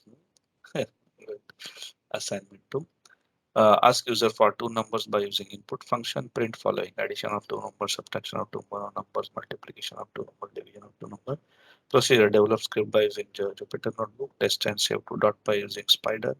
Test in command prompt as follows. Deliver the script to production. Of course, now you cannot deliver it to production, but do like this. At least test in Jupyter Notebook is minimum required. This whoever can do it. And if you face any problems, tell me step 2 to 4. But minimum do this. So please proceed with assignment 1 and assignment 2. And whenever you will do assignment 1, type assignment 1 done. Assignment 1 done. If you are done with assignment 1 done. And if you are done both, then both assignments done. Proceed with the assignment. Assignment 1, assignment 2. And for any assignment, you don't know how to do something, please tell me know. If you are facing any problems, tell me. If you are stuck at any point, tell me. Why is this one minute interaction? Just a minute. I will first copy the assignments. Assignment 1.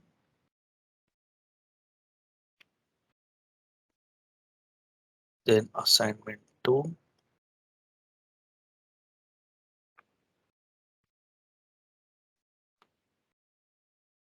And earlier code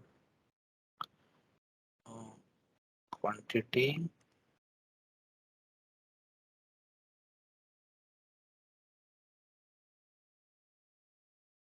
Just a minute.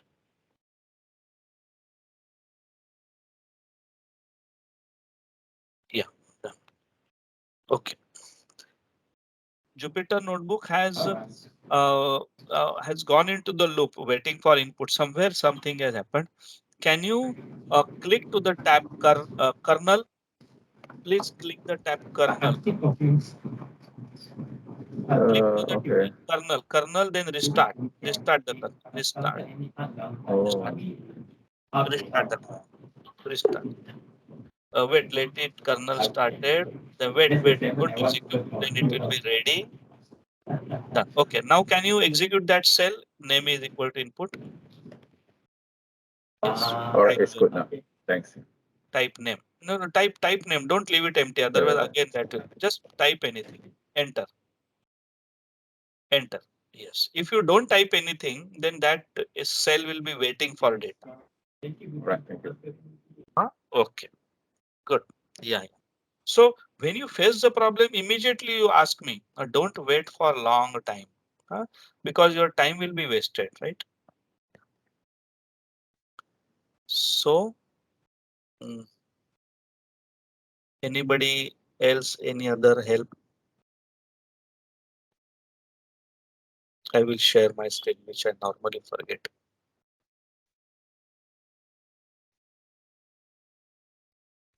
Assignment 2, Mr. Ganesh, Yes, we have yes, to convert the input into integer to be able to do the yes, editing. Yeah. yes. That is a tricky part. Yes, perfect. You have got it correctly. The trick, otherwise this assignment is nothing. But when you ask user for numbers by input function, input will be returning string. You will have to typecast it to integer and then do the following activity. That is a tricky part of this. Once you understand this trick, this assignment is very straightforward and simple. Yes. Charlotte, Karuna, you have done what you have done. Assignment 1 or 2. Those who tell done, please type assignment 1 done or assignment both done. Otherwise, it is undefined statement done. What done? Yeah. And whatever you have understood or not, when you do assignments, you really understand whether you have learned or not. Otherwise, whatever I have, these both assignments, it does not contain anything which we have not discussed. Hmm. But when you start working on assignments, you really come to know how much you have understood. And then when you do the practice, it gets mm, printed on the brain. You will never forget in life. Yes. Angelica done assignment 1. So, Aida assignment 1. Okay. So I will start with next topic. So I had started with if, yeah, if decision making. Then after that we did user input topic. Then we did two assignments. So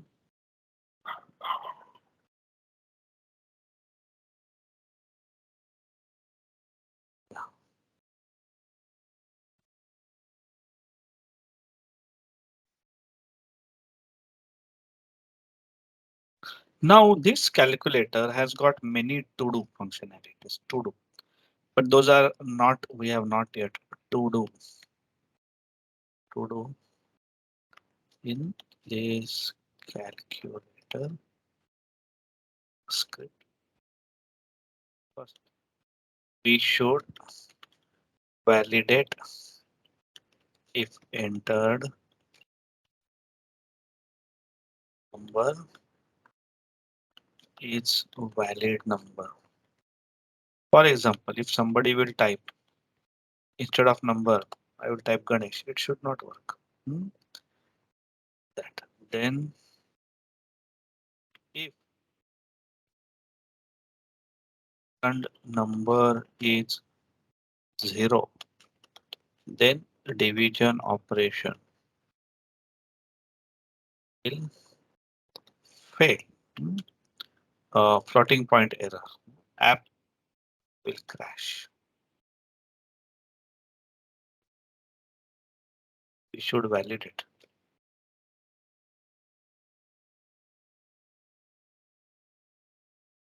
Second number uh, is validate if second number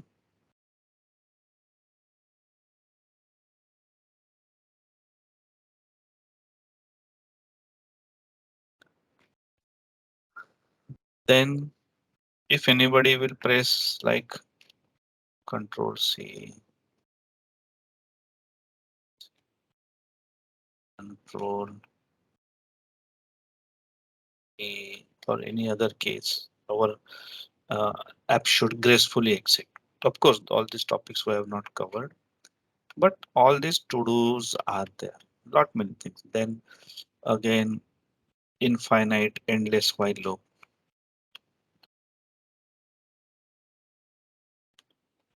asking user if he wants to continue with next next calculation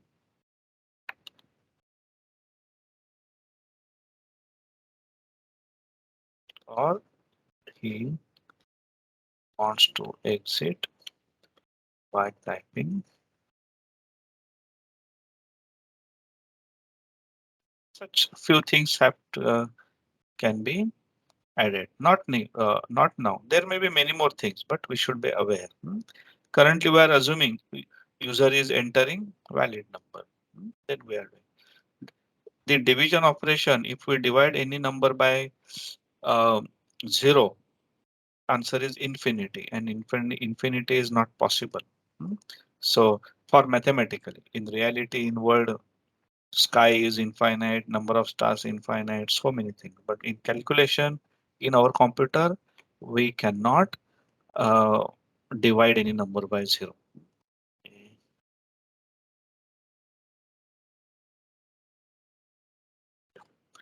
So and so forth.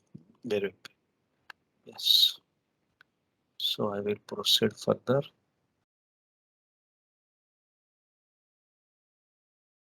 Next. So those who did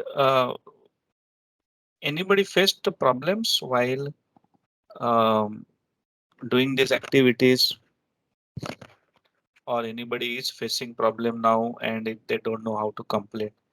Is there anybody who is doing it and he or she facing any problem and don't know how to proceed? Typical mistake or the if you are learning first time, then input these numbers. These numbers when we enter by input, those are strings. So we will have to typecast and convert to integer, and then we should proceed with uh, arithmetic operation. Yeah, otherwise, two string will be added, and it will be addition of strings rather than addition of numerical values. Okay, Isabel. Yeah. Yeah. See what happens when we run in Jupyter Notebook is continuously running program. It doesn't terminate. So sometime if we input function is properly not closed while it is waiting for input, we start. For example, I will tell you.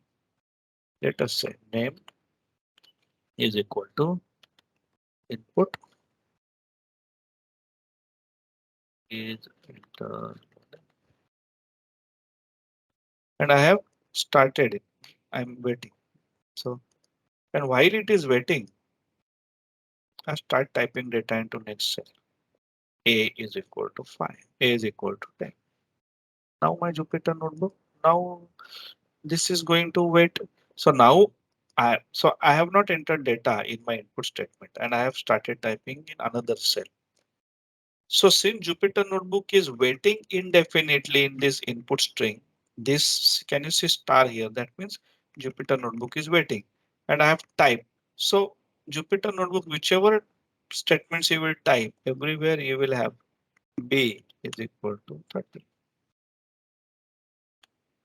Everywhere because Jupyter Notebook is waiting indefinitely.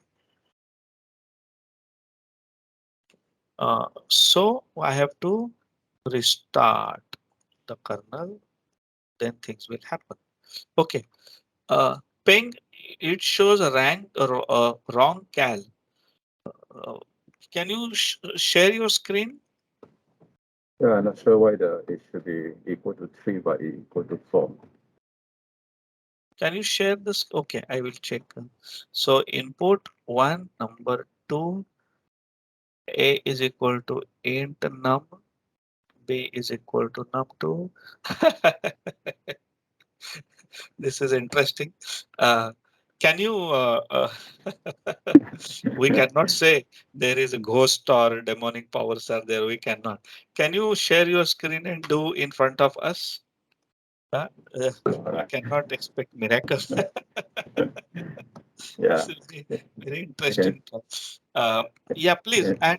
And everybody in the class, look at his screen and try to find help or try to. So Ping, you can share your screen Yeah, I and share my screen. Wait. not yet. We Oh, cannot wait. see. Uh, all right. Yes. Okay. Okay. So can you select cell number 7? And everybody in the class, please see. Yeah. Now, yeah, run that cell 7. Run that. Run. Type. Type any number. 1. Run. Yes. Run next cell. Run this cell now. Type 2. Yes. Now run this cell. Run this cell. Run this cell now. Next. Run next. Wait. No uh, magic. We were expecting we will have magic and then all right. All right. Yeah. Okay. Thanks. yeah, good. Okay. Yeah, yeah. Okay. Anybody else? Any other question? Good. Good. He shared the screen so that basically, as I told you, we doing hands-on is very important. There is no substitute to our hands-on.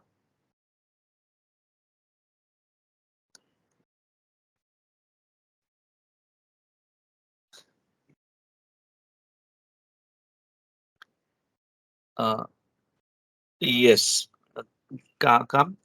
How to call your name? How to pronounce your name? Kam. I don't know how to pronounce. I don't want to misspell your name. Can you tell how to call your name? So it is come. Come. How to come? Come is right or come? I'm not aware of the pronunciation of it. You can speak and tell me. Yes, calm. Okay.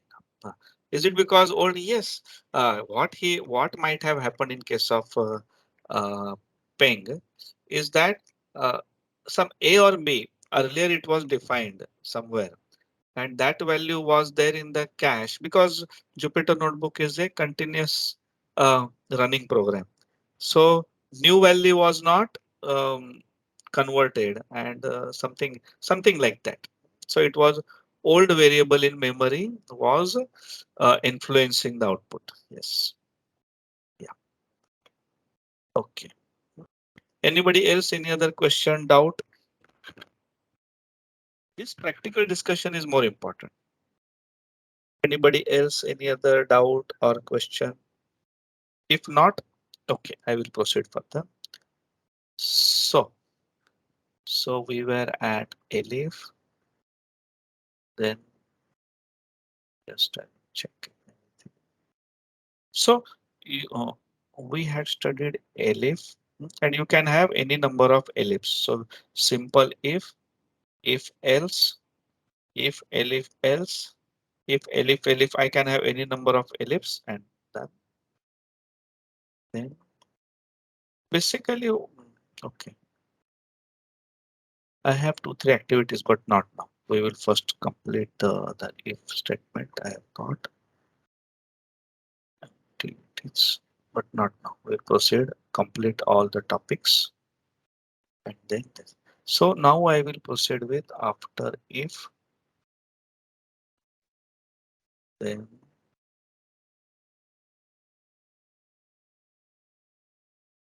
strings if done, operators not range, range function.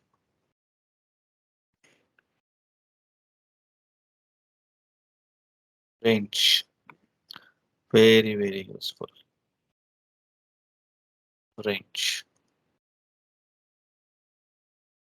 So range is basically, let's say, range 10 list. I will type pass to list 10. So range 10. I am converting output of that to list.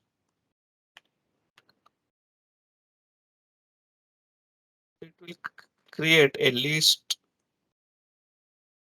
of numbers starting from 0 till this range function. If you type this, type say built-in mutable sequence. If no argument is given, the constructor creates a new empty list. Not much is written. So here by default range function, if one number is passed from 0 till that number, not including that number, list will be created, list of numbers.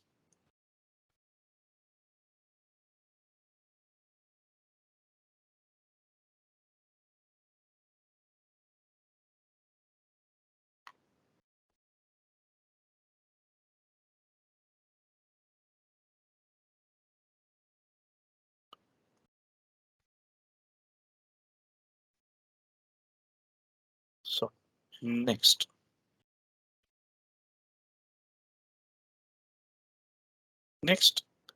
I will use from 25 till 40. From 25 till 40. So when I give the range from 25 to 40, 25, 26, 27, 28, 29, 30, 31, up to till this number means up to 30. If I want to include 40 also, I will have to make it 40. 25, 26 up to 40. So I've got the same. So when I have two name numbers, then start and end. End not included. So starting number, end number, end not included. I got this. Very useful functionality.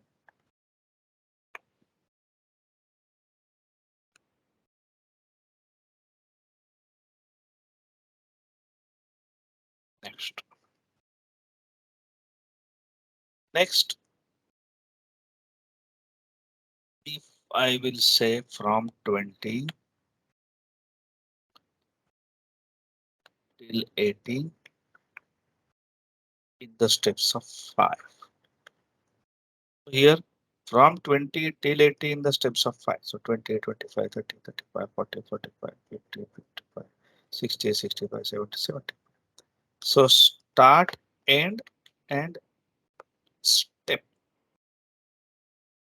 So by default, if you pass only one, then it will start from 0 till that. If you pass two numbers, then from this number till this number. If you pass three numbers, then from this number till this number in the steps of 5.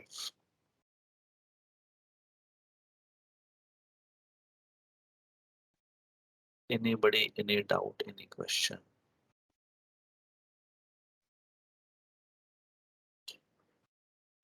So I give you activity.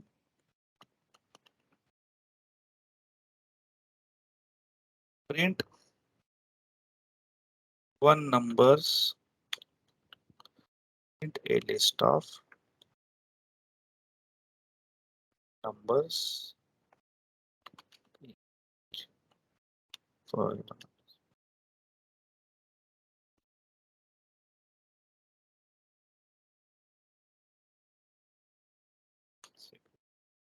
print a list of odd numbers.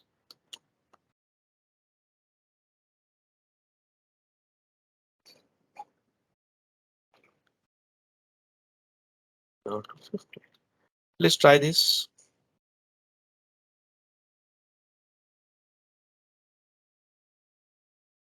Both range activities both range activities done. Try these activities. Oh, I did copy, I think.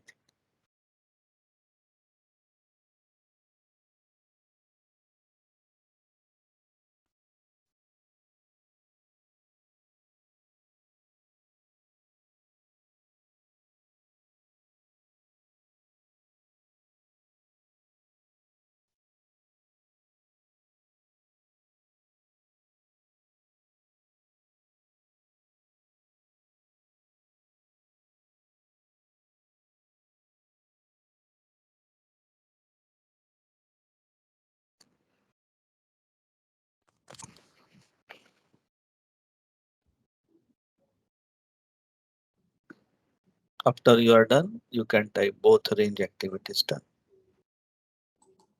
I want you to print a list of even numbers from the, sorry, not 9, from 0 to 50. Print a list of odd numbers M was from the range 0 to 50.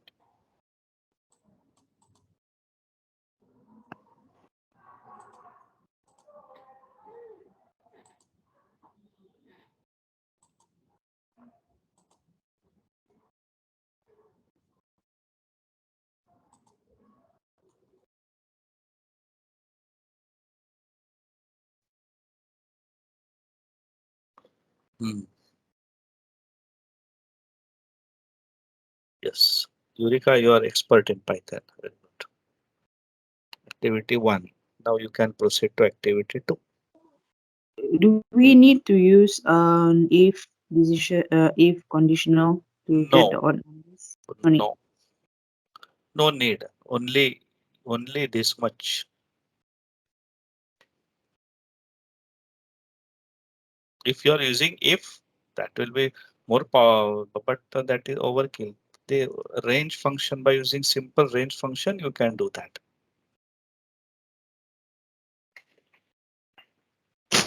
Okay, done using the range. Tricky. It is very simple with range. Yeah, I Yes. just change the first and the end number. Yes, exactly. So actually, so that is where in Python, so many things are available. Coding part is very, very less, very less. Okay. I will proceed with next. I think most of you are done. Few of you. So basically, so those who have done, can you post the answer for this first activity? Anybody who has done, those who have already done, can you post answer this 0 to 50? If I will use 0 here, 0 means starting from there. That's all the numbers. Finish. Hmm. With there. And for odd number, so this is for even numbers. And for odd numbers, for activity 2,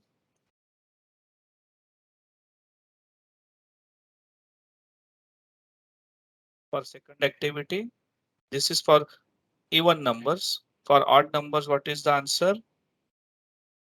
Anybody can paste. Correct. Hmm, correct. So, uh, correct. You will start from odd number. Sorry. So, list list range 1 to 50 on this.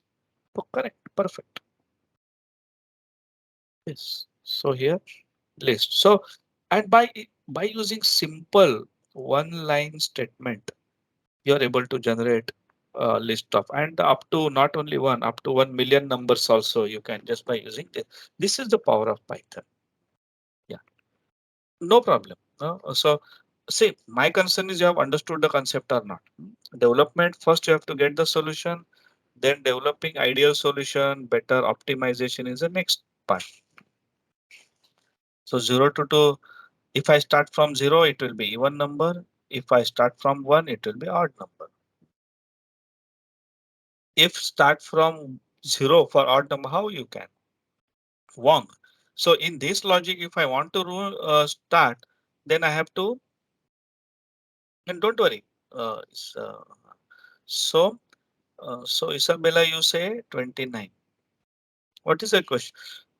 Isabel, because I missed for 49. Means what was, means what is Oh your no, question? because my range was 1 to 49, but the range the assignment is No, no problem. 0, right? See, they say you have understood. No, that is my concern. Now, and you have realized what is the mistake and you can correct the code, right? So no problem. So you are able to correct this, that is important. And Wong, what is your question? If you start from zero, Wong, if I start from zero for odd numbers, then how to code? Yeah, I mean, how to, because if we start from zero for even number, it's just straightforward. But if you want to start from zero for the odd numbers, then No, no, no. Then you will have to add one into that number and then increment. So you start from one and that. It is like if I want to first start from south, how I will enter from north. If I want to go from, so it is like logic should be, I will start from one and I will get odd. Otherwise, if you want to start, you have compulsion that your number is num is zero. Then what I can do is this list. Sorry, you want to start from zero and you want to have all odd numbers. Then if that is compulsion, then I will say num plus 1, 51. Does this answer your question? okay, yeah, sure, thanks. So it is again, basically you have to start from odd number. Otherwise, you will have to use if and then that is, but that will be like a lot of coding, a lot of coding. This will be simple. See, once you are programming, your logic or development is important. Developing the design. I always tell coding is very simple. For creating great product, innovative product, design is important. So always now you learn all these basic skills and later on focus on design. Design means you will have creative, innovative products. Syntax is simple. For I in range. Here range comes in picture. For I in range 5, print. Here I'm paying for I in range 5 means from 0 to 5. So I will get successively first I will get 0, then 1, then 2, then 3, then 4, 5. So 5. If I want 5 also inclusive, I will have to type 6. Let us say if I have another, I have a list of cities I in. This I will create a list lst equal to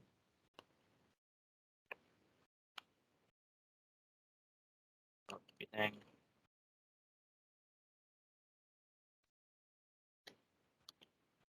then KL, then Johor,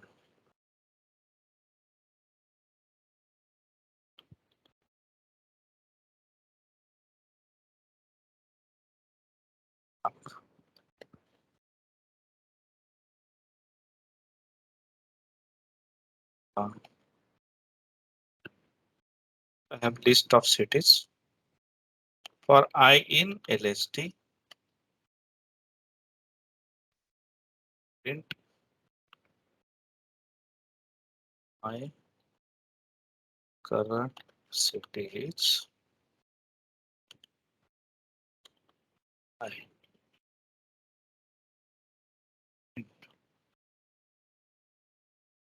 Not my current city is first Penang. So list it will be passing one by so if I pass list first it will process Penang, then KL, then Johor, then Ipoh, then Perak, then Malacca. So my current city is Penang KL. So this is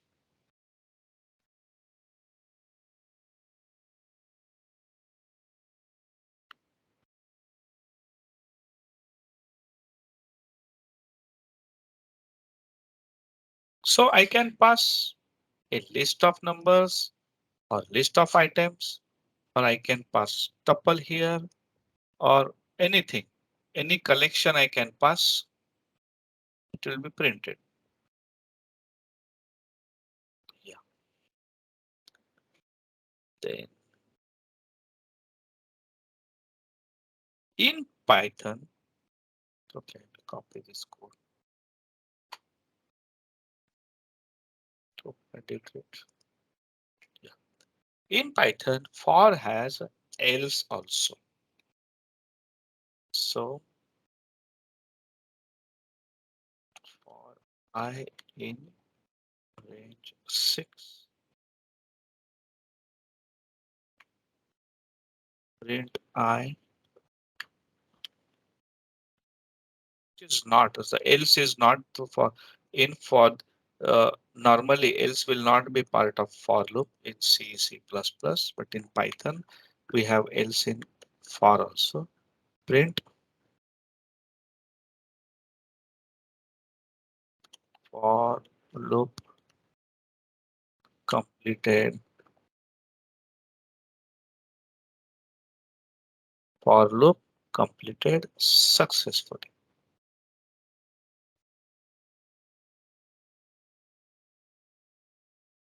So the if for loop completes successfully, then only else will execute. If let us say for loop is terminated by break statement or exit or anything, then else will not execute. So else part will execute only if for loop is completed. Success. If there is any failure in for loop and for loop is not completed from 0 to 6, else will not execute. This is one peculiarity from C language.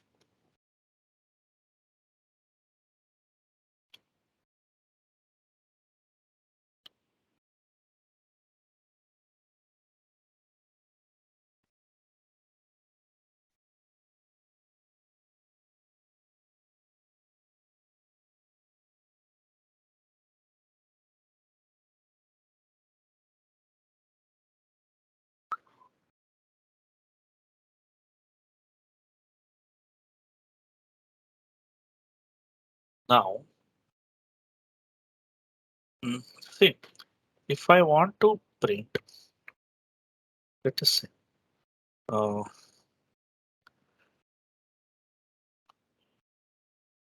name is F name, first name is Ganesh, last name is equal to Mike. If I want the print your first name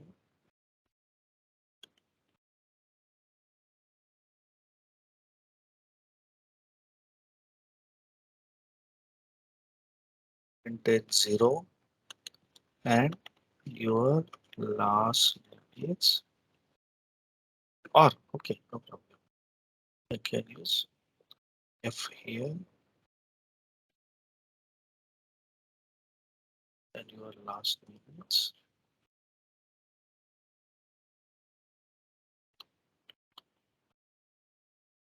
sorry.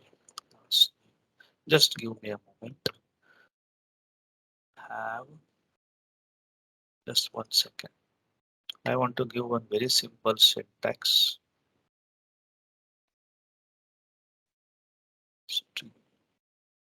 This you can print simpler. First name is percentage S. Your last name is percentage S. And I can type percentage in bracket F name to print. So if is not needed here, then fancy formatting in square bracket. It's called as fancy formatting.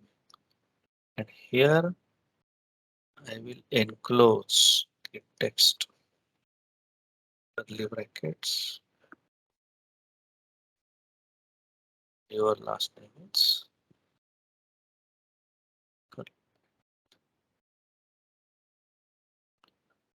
this curly bracket. Here I will write F name. This is called as fancy printing. It's still simpler. So F name Ganesh, L name 9. F, I have to put F here before this string. And just I put in curly braces F name, L name. So you can embed here percentage S for string, percentage D for decimals, etc.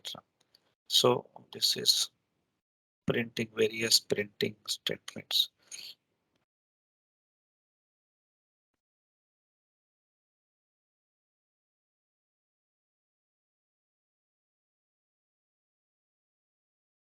So here percentage S for string, D for decimal, integer.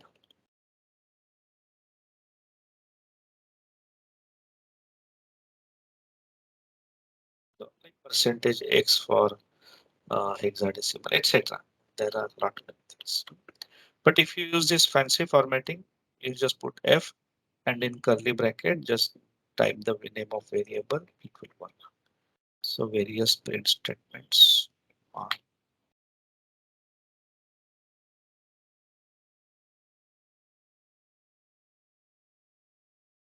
various print statements.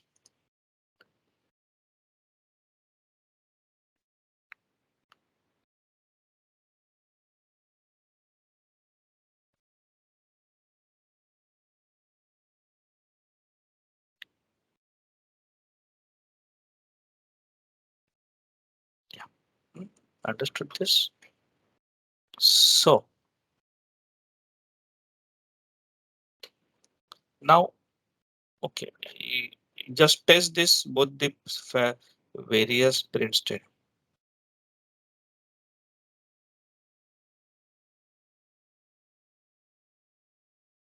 Do this.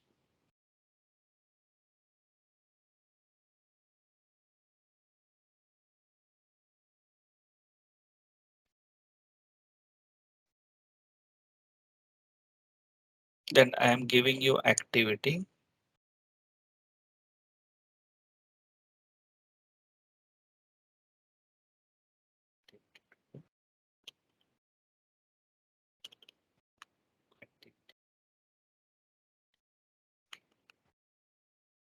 Create a script. Create a script that uses the range function, displays the where, that is square, square, that is x square of each number between 120. Create a script that uses the range function and displays the square of each square of each number between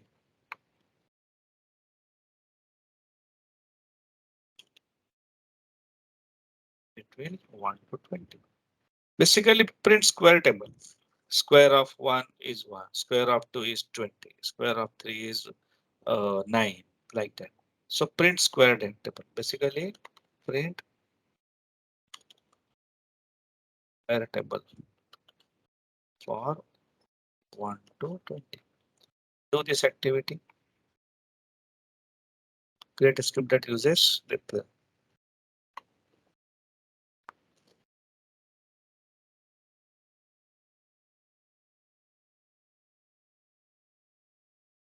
this is this activity 1. Activity 2 for your homework. No need of doing now. Where pound to kg conversion is 1 kilogram is equal to 2.2 pounds. Print kg to pound conversion table for 1 to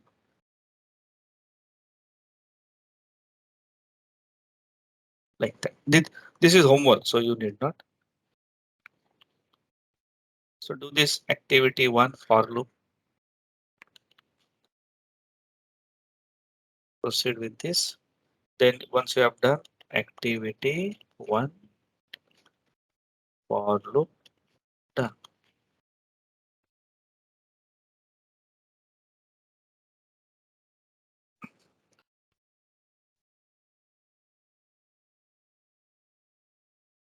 Anybody of you can paste the answer?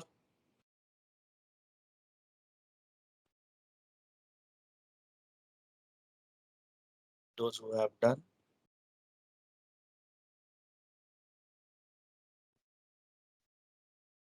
Okay, even for I in the range 21, print square of I is I square. Perfect, perfect, very good.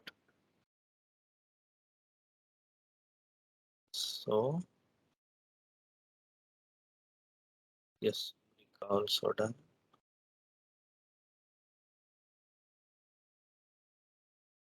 I in the range. If square of I is I,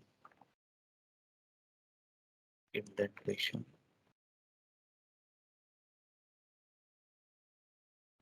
Square of 0 is 0, 1 is 1. Very good. So between 1 to 10 means I think you will put 1, 20. 1 to 20. Very good. Paste the answer here.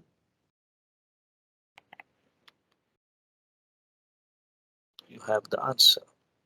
430. I will complete other topics so that we will complete. Okay, so I will proceed with next. So we did for, we will do while.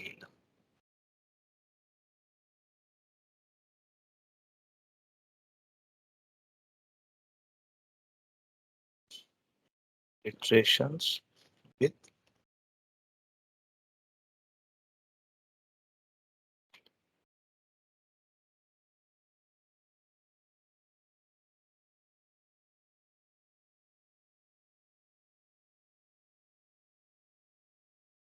so in iterations with while loop, first I have to declare variable I while I less than 6.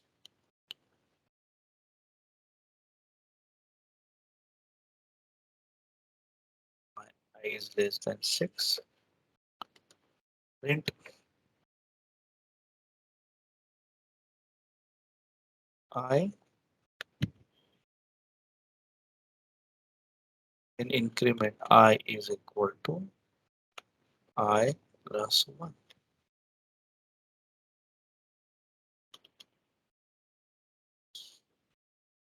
1 square is 1, 2 square is 4, 9 square is 9, 4 square is 4, 5 square is 5. So in while I have to put expression.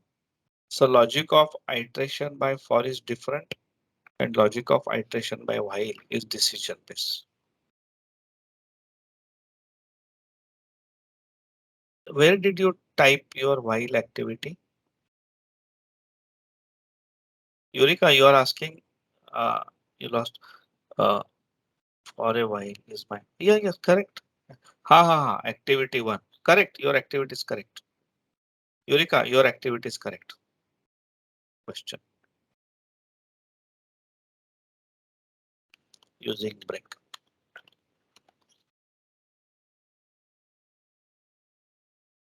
Or breaking. for stopping iteration.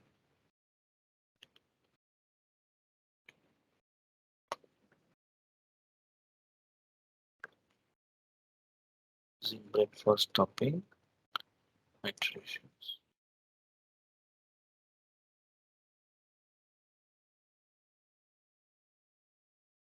So basically, for letter in Python currently. So this is a simple for loop without any break or anything. So here first, when I pass string as a collection to the for loop, first it will extract Python. This is regular for loop.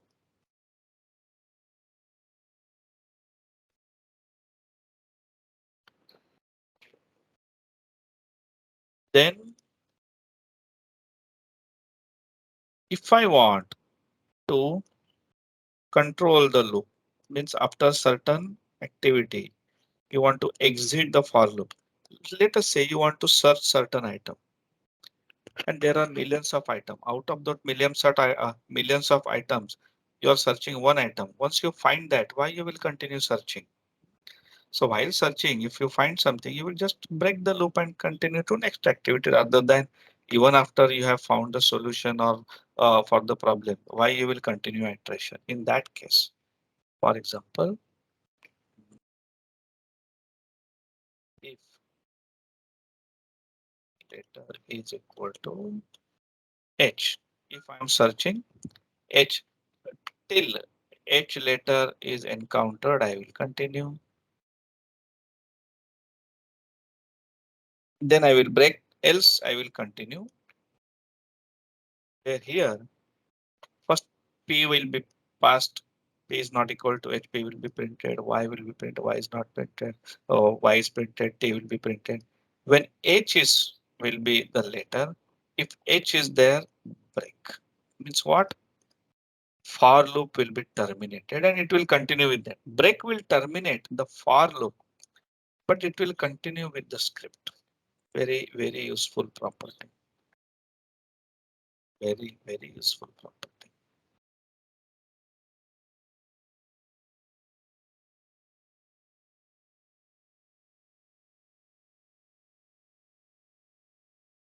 Very useful property. And let us say using continue.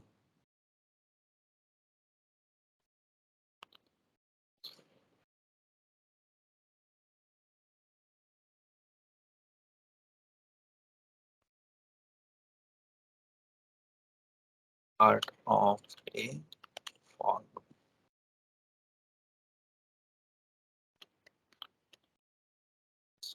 Skip to skip of for. Instead of break, if I will use continue, then what happens?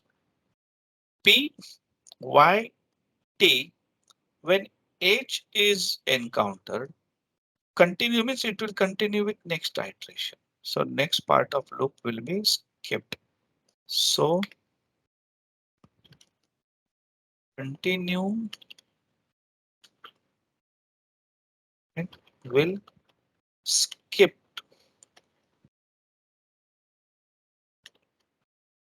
next commands in current loop and continue next loop, next iteration.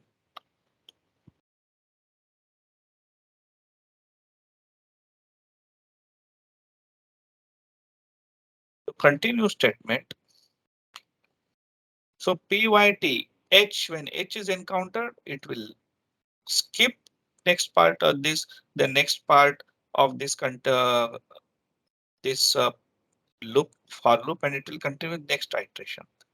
And break means it will altogether terminate the for loop. You understand this? So in your decision, in iteration, sometime you are searching for something. If it is found, you will stop.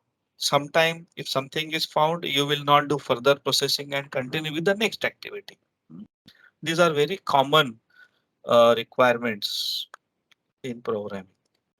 So Python has given these statements, and sometime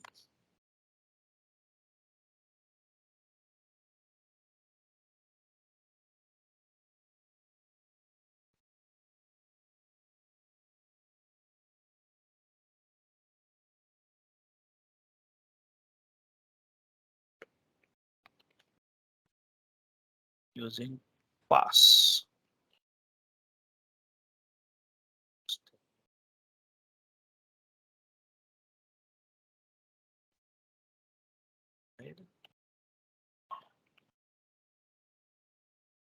Or future code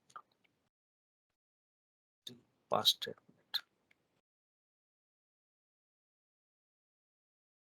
First statement is placeholder for future code. Here, let us say your you have something in mind that if H or certain condition is there at that time, you want to do something, you want to run certain, you want to start certain application or do something, but it is not yet clear. But you want to create a placeholder. If you don't put anything, it will give error. So if I don't type anything, if I run, this will give syntax error. In that case, provides us with placeholder. It will execute, the code will execute python. But placeholder for future code, if H is found, what to do? For all other code, there is nothing special, but if H is found, do something. So this is pass statement. You should be aware of. Oh, in iterations, break, continue, and pass.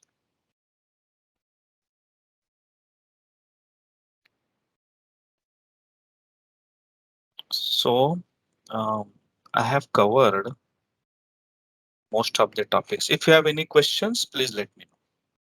Otherwise, every topic we can go on doing hands-on and law labs and activities for hours together. But major topics which were there, I have covered. If you have any questions, please let me know. So if you have anybody wants to learn more, 4 days of complete hands-on, and my trainings are complete hands-on practical. So there is less PowerPoint and more hands-on activities, assignments.